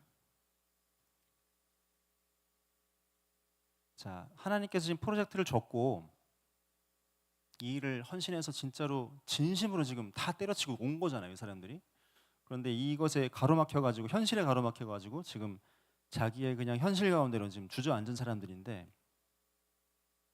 이 사람들이 잘 살았냐 하면 그렇지 않아요. 하나님 나라의 프로젝트를 뒤로 하고 자기 먹을 것에만 했는 한 삶이 결코 부유하지 않았어요. 오히려 더 힘들었어요. 노력하는 만큼의 이 대가가 없었어요. 이게 돈을 전대에 넣으면 구멍 뚫어진 전대에 넣은 것 같다고 그랬어요. 지금 학개서 말씀 읽어보면 앞에 저희가 지금 찾진 않았지만 돈을 벌어서 막 벌지만 전대가 두둑하게 차는 게 아니라 다 새는 거예요, 한 구멍으로. 하나님께서 불어버리셨다 그랬어요. 우선순위가 있는 거죠. 하나님 나라 가운데 일단 헌신이 되어서 왔는데 이 우선순위가 딱 바뀐 사람들한테는 이것이 순서가 제대로 안 맞으면 열매가 안 맺는 거예요. 자, 18절 19절 한번 읽어보겠습니다. 시작. 너희는 오늘 이전을 기억하라. 아홉째 달 24일 곧 여호와의 성전지대를 쌓던 날부터 기억하여 보라. 곡식 종자가 아직도 창고에 있느냐? 포도나무, 무화과나무, 석류나무, 감람나무에 열매가 맺지 못하였느니라. 그러나 오늘부터는 내가 너희에게 복을 주리라. 아멘. 너희의 우선순위가 지금 바뀌었고 하나님 나라 프로젝트는 등한시하고 너희 먹고 살 것만 지금 생각하냐? 만물의 영향을 받은 거잖아요, 사실. 두려움과 이것 때문에 움켜쥐고 그냥 내 먹을 것만 생각하고 하나님 나라에는 관심이 없고 인색해져 버린 거예요. 그런데 그 인색함이 너희한테 과연 이루었냐는 말이에요. 전혀 이롭지 않다는 거예요. 오히려 너희가 손을 펴서 하나님 나라의 프로젝트에 원래대로 다시 참여할 때 내가 다시 너희에게 복을 주겠다는 거예요. 그게 너희의 살 길이고 거기가 좋은 땅이니까 거기에다 돈을 쓰라는 거예요. 없어져 버릴 썩어 없어질 거에다 돈을 쓰고 거기만 묶여 있지 말고 맨날 먹고 살고 그 안전 거기에만 너희들 일생을 거기에 종이 되어서 거기에 묶여 살지 말고 주의 나라 가운데 눈을 높이 뜨고 하나님 나라 프로젝트 가운데 오히려 거기에 헌신하라는 말씀이세요. 자, 이럴 때 하나님이 어떻게 하시는지 앞으로 좀 넘어가서 2장 6절에서 8절까지 읽어볼게요. 하나님이 어떻게 약속하시는지 6절 8절 시작. 만군의 여호와가 이같이 말하노라. 조금 있으면 내가 하늘과 땅과 바다와 육지를 진동시킬 것이요 또한 모든 나라를 진동시킬 것이며 모든 나라의 보배가 이르리니 내가 이 성전의 영광이 충만하게 하리라. 만군의 여호와의 말이니라. 은도 내 것이요 금도 내 것이니라. 만군의 여호와의 말이니라. 아멘. 하나님이 은도 내 거고 금도 내 거다. 모든 것은 다 내 거라고 지금 말씀하시죠. 그러니까 이걸 공급하실 능력이 있고 자격이 있으신 분이시잖아요. 그런데 하나님이 진동시키신대요. 그래서 그것들을 옮기신다는 거예요. 재정의 형태를 바꾸고 재물을 이동시키신다고 지금 말씀하세요. 자, 교회에서 하나님이 담임 목사님께 말씀하셔서 성전을 짓는 프로젝트가 시작됐다고 해봐요. 하나님께서 말씀하시고 그거에 순종해서 지금 당장 돈은 없지만 주님이 말씀하셨기 때문에 일단 가능한부터 시작해서 기도하면서 준비를 해나가고 있다고 해봅시다. 그러면 성전을 하나님께서 지으라고 목사님께 말씀하셨어요. 그리고 교회 리더들한테 다 그 마음을 다 주셨어요. 공통적으로. 주로부터 온 이게 프로젝트예요. 그렇다고 하면 하나님이 어떻게 이 성전을 이루어 가시겠어요? 목사님께 하나님께서 하늘에서 돈을 뚝 떨어뜨리실까요? 금도 내 것이고 은도 내 것이니까 막 흔들어가지고 그렇게 하지 않으시겠죠. 교회에 헌신된 성도들을 축복하셔야죠. 그들을 부욕해 하셔서 그들을 통해서 공급하시는 게 하나님의 방식인 거예요. 이 프로젝트를 알아보고 동참하는 사람들을 하나님께서 축복하십니다. 복을 주십니다. 그래서 그들의 재정의 형태를 바꾸셔서 그래서 교회 성전이 지어지도록 하시는 거예요. 이방의 재물들이 옮겨지도록 하세요. 언제나 성전은 그 자체 것으로 지어진 적이 없어요. 처음에 성막도 애굽에서 나올 때 애굽 사람들한테 받은 그것을 가지고 왔다가 시내산 밑에서 다 털어보니까 예물로 받은 것들이 막 쌓였잖아요. 그때 그거 가지고 다 만들어 성막의 모든 재료와 구성품들을 다 그걸로 만들었거든요. 금으로 된 것들도 다 그 내놓은 금으로 만들었고 그게 이스라엘 사람들 것이 아니었다는 거예요. 종이었던 사람들이 뭘 갖고 있었겠어요, 그죠? 그것을 이 애굽 사람들이 빨리 나가라고 집을 다 털어준 거예요. 10가지 재앙을 맞아서 넌덜머리가 난 거예요. 애들 너무 두려우니까 이걸 받고서라도 빨리 나가라고 재촉하면서 줘서 저 보내서 나간 겁니다. 그렇게 이방의 재물들이 하나님 나라의 성막의 재료로 쓰였어요. 다윗이 솔로몬의 성전 재료를 모두 다 구비해서 솔로몬한테 물려줬잖아요. 그건 어디서 난 거냐면 이스라엘 안에 있던 게 아니었어요. 다윗이 하나님과 함께한 정복 전쟁 가운데 승리할 때마다 받아온 그 전리품으로 만든 거예요. 이방의 나라의 재물로 하나님의 성전이 지어진 거예요. 마찬가지로 교회에 새로 성전을 신축한다 이러하면 이방의 재물들이 성도들에게로 옮겨지고 그 재물이 성전 건축에 쓰여지는 것입니다. 하나님 나라의 프로젝트에 참여하기를 원하고 헌신되어 있고 방향이 올바로 맞춰져 있는 사람에게 하나님께서 재물을 옮기시고 재물의 형태를 바꾸셔서 이 일을 가능하게 하신다는 거예요. 중요한 것은 내가 지금 어디를 바라보고 있냐는 거예요. 지금 먹을 거 마실 거 걱정하면서 그거를 거기에 집중해서 거기에 갇혀 있으면 계속 그것만 하게 돼 있어요. 구멍 뚫어진 전대에 돈을 넣는 것처럼 살게 돼 있습니다. 지금 하나님이 바라시는 뜻이 뭐고 우리 교회 공동체 하나님께서 원하시는 뜻이 뭐고 그 비전이 뭔가 그 비전 가운데 정확하게 위탁을 해나가면 하나님이 그때부터 쓰시기 시작해요. 복을 주시고 보호하시고 또 병에서 고치시고 모든 약속들이 있었죠. 그 다음 세대를 또 깨우셔서 살리시고 또 나의 재정의 형태를 바꾸셔서 교회 일들 성빈들을 섬기게 하시고 하나님 나라의 프로젝트가 가능하도록 만들어 주신다는 거예요. 자, 좋은 땅이 첫 번째 좋은 땅 1번 가난한 자. 두 번째 하나님의 사람들. 세 번째 하나님 나라 프로젝트. 굉장히 이자가 큰 돈을 썼는데 오히려 나에게 어떠한 형태로든지 큰 복이 되어서 다시 돌아오는 절대로 없어지지 않는 좋은 땅에 뿌려진 씨앗처럼 나에게 득이 되고 우리 가족에 득이 되고 우리 사업에 득이 되며 교회에 득이 되고 하나님 나라에 득이 되고 우리 다음 세대에 득이 되는 그 열매 그 배수는 감히 측량할 수가 없을 정도로 큰 열매가 돼서 돌아오는 이 좋은 땅 이 세 가지 여러분 꼭 기억하시길 바랍니다. 이걸 뭐라고도 말하냐면 하늘은행이라고 해요.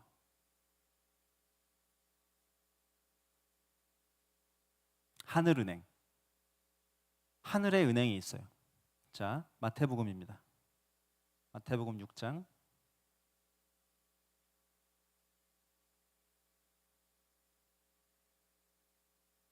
마태복음 6장 19절부터 21절까지.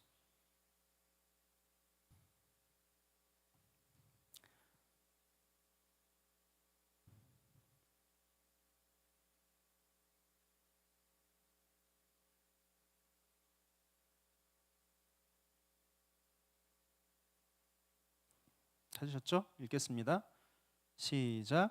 너희를 위하여 보물을 땅에 쌓아두지 말라. 거기는 좀과 동록이 해하며 도둑이 구멍을 뚫고 도둑질하느니라. 오직 너희를 위하여 보물을 하늘에 쌓아두라. 거기는 좀이나 동록이 해하지 못하며 도둑이 구멍을 뚫지도 못하고 도둑질도 못하느니라. 아멘. 보물을 땅에 쌓지 말라. 땅에는 은행에 그러니까 은행에 보물을 쌓지 말라는 거예요. 그러니까 땅에 있는 은행 금고에다가 이것들을 막 아끼려고 막 쌓아두는 그 만문의 영향을 받은 거죠. 이것도 땅에 있는 은행에다가 차곡차곡 쌓아가지고 내가 누리고 이것들을 잘 갖고 있다가 내 자식도 누리고 막 이런 쪽으로 생각하지 말라는 거예요. 보물을 하늘에 쌓아라. 하늘은행이 있다. 하늘은행의 계좌에다가 요거를 저축하라는 거예요. 거기는 누가 뺏어갈 수가 없다는 거예요. 뿐만 아니라 놀라운 배가 되는 곳이라는 계좌라는 거예요. 이 하늘은행이 바로 이 구좌가 바로 가난한 자를 섬기는 거, 하나님의 사람들을 섬기는 거, 하나님 나라의 프로젝트에 동참하는 거. 하나님이 말씀하신 이곳이 바로 좋은 땅입니다. 여러분. 하늘은행 통장이라는 게 지금 여러분 워크북 안에 있을 거예요. 안 가져오셨나요?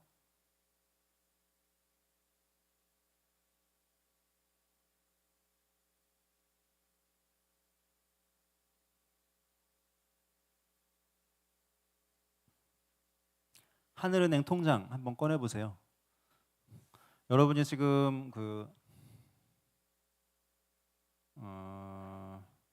소비 행태 기록 지금 하고 계시잖아요. 지금 돈을 어디에 쓰고 있는지 매일매일 지금 기록하고 계시죠?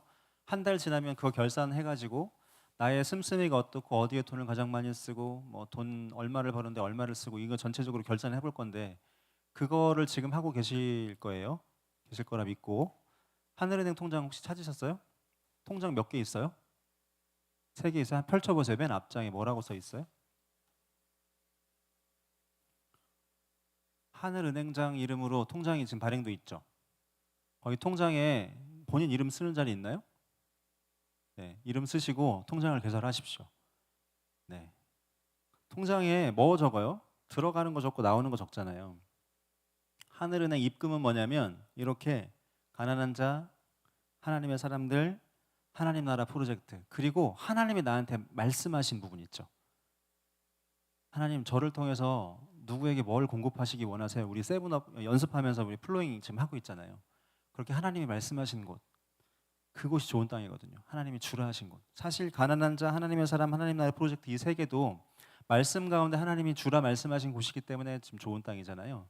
여러분들에게 감동을 깊이 주시고 하나님의 음성으로 어디엔가 도움을 주라라고 말씀하신 그곳이 있으면 그것도 좋은 땅이에요. 그러니까 이 하나님 나라의 좋은 땅에 흘려보낸 것을 입금으로 적으세요. 날짜와 함께. 그리고 출금은 뭐냐면 하나님이 나한테 지금 공급하신 것들을 적는 거예요.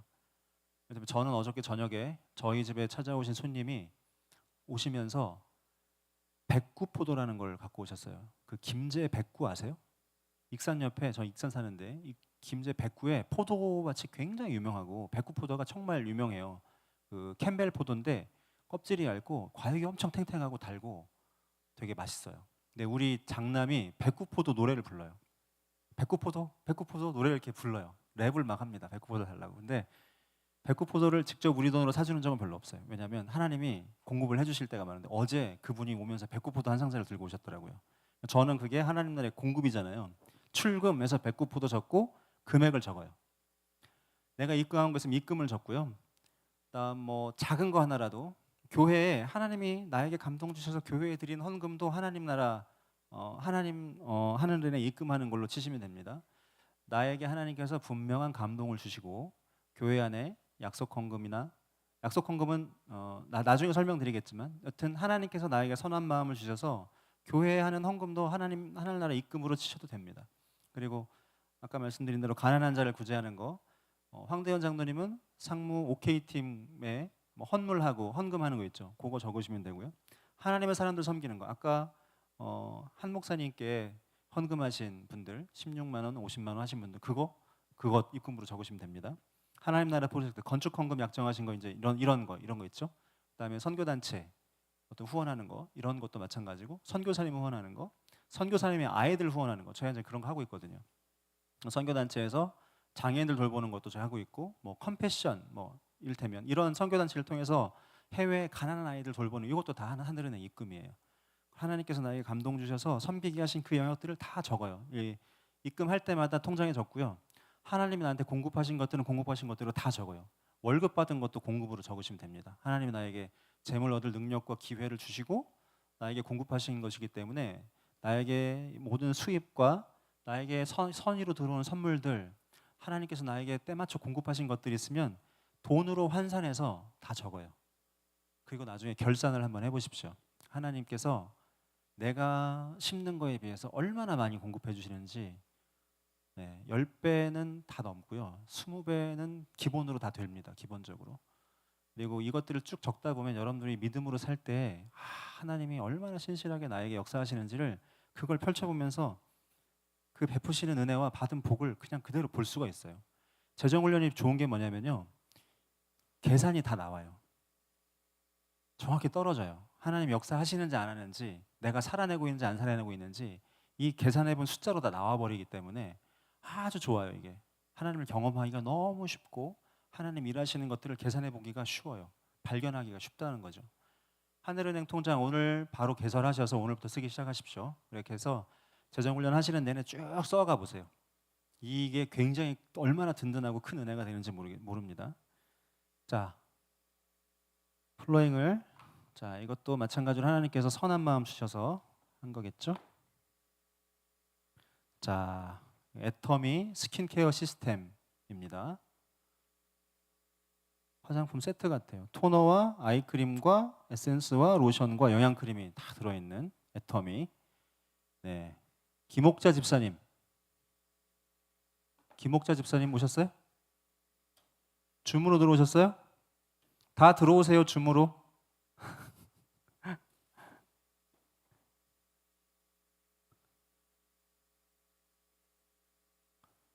네, 김옥자 집사님.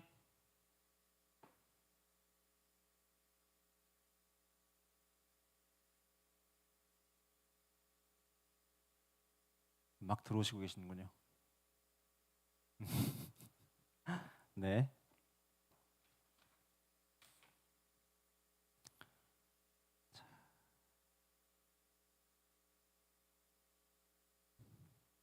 다 들어오셨어요?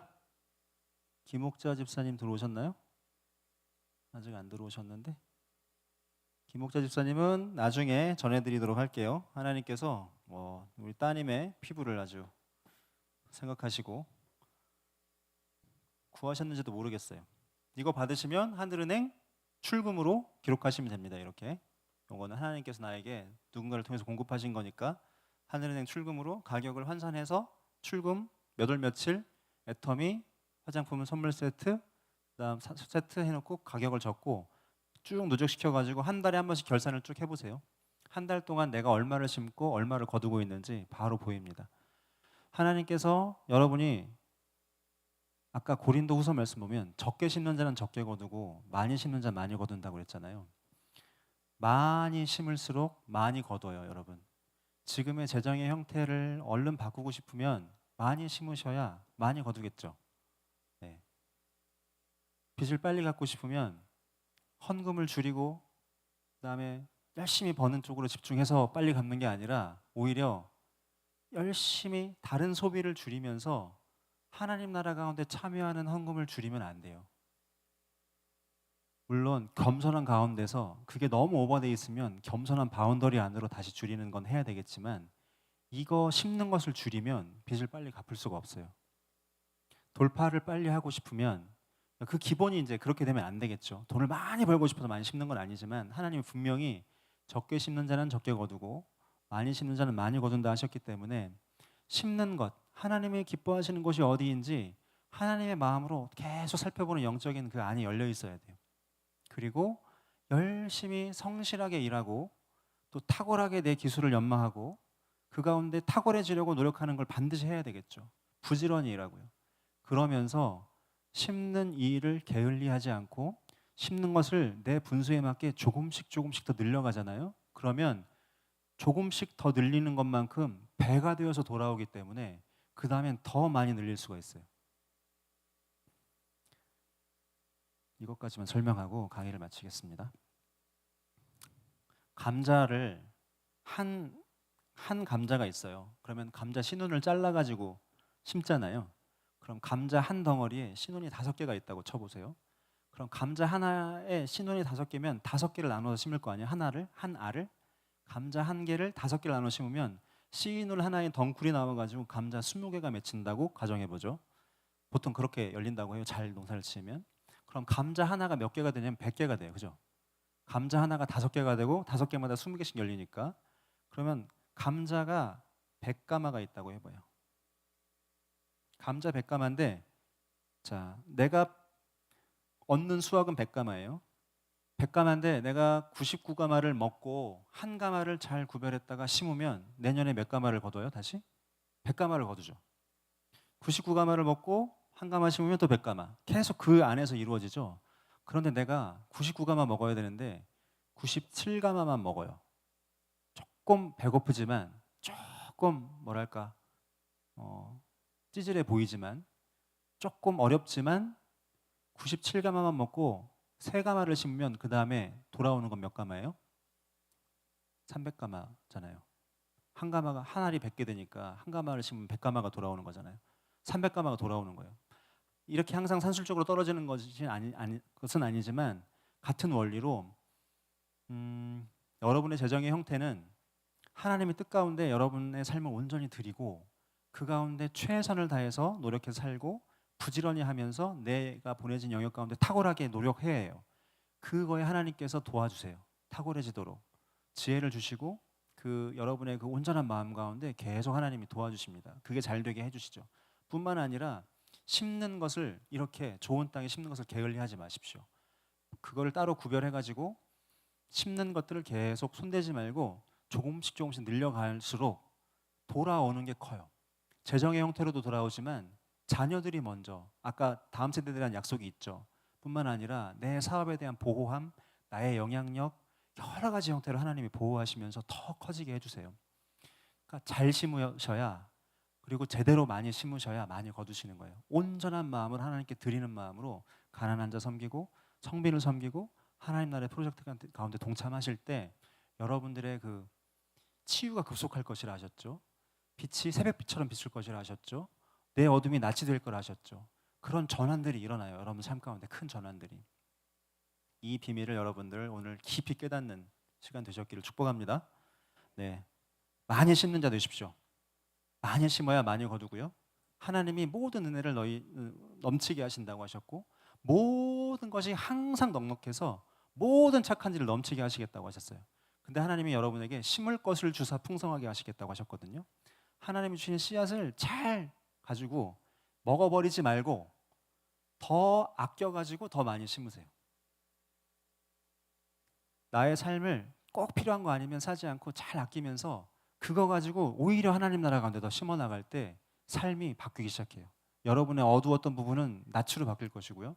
밤은 새벽이 비로소 될 것이고 여러분들의 아픈 곳이 있으면 치유가 급속할 것이고 하나님이 약속한 모든 복을 누릴 뿐 아니라 물된 동산 여러분이 가시는 곳마다 그 생명을 흘려보내는 통로로 쓰임 받으실 것입니다. 여러분 심는 자, 여러분 심는 자입니다. 여러분 축복합니다. 아브라함의 씨 여러분 많이 심고 많이 거두며 많이 흘려보내는 사람 되십시오. 네, 함께 기도하기 원합니다. 플로잉 다 했는데요? 네. 네 있습니다. 플로잉 마저 진행하고 기도하겠습니다. 우리 김종우 집사님 아들 셋 키우시며 가장으로서 가정을 멋지게 이끌어 가시는 집사님 힘내세요. 하나님이 주시는 용돈입니다. 네, 그랬습니다. 네.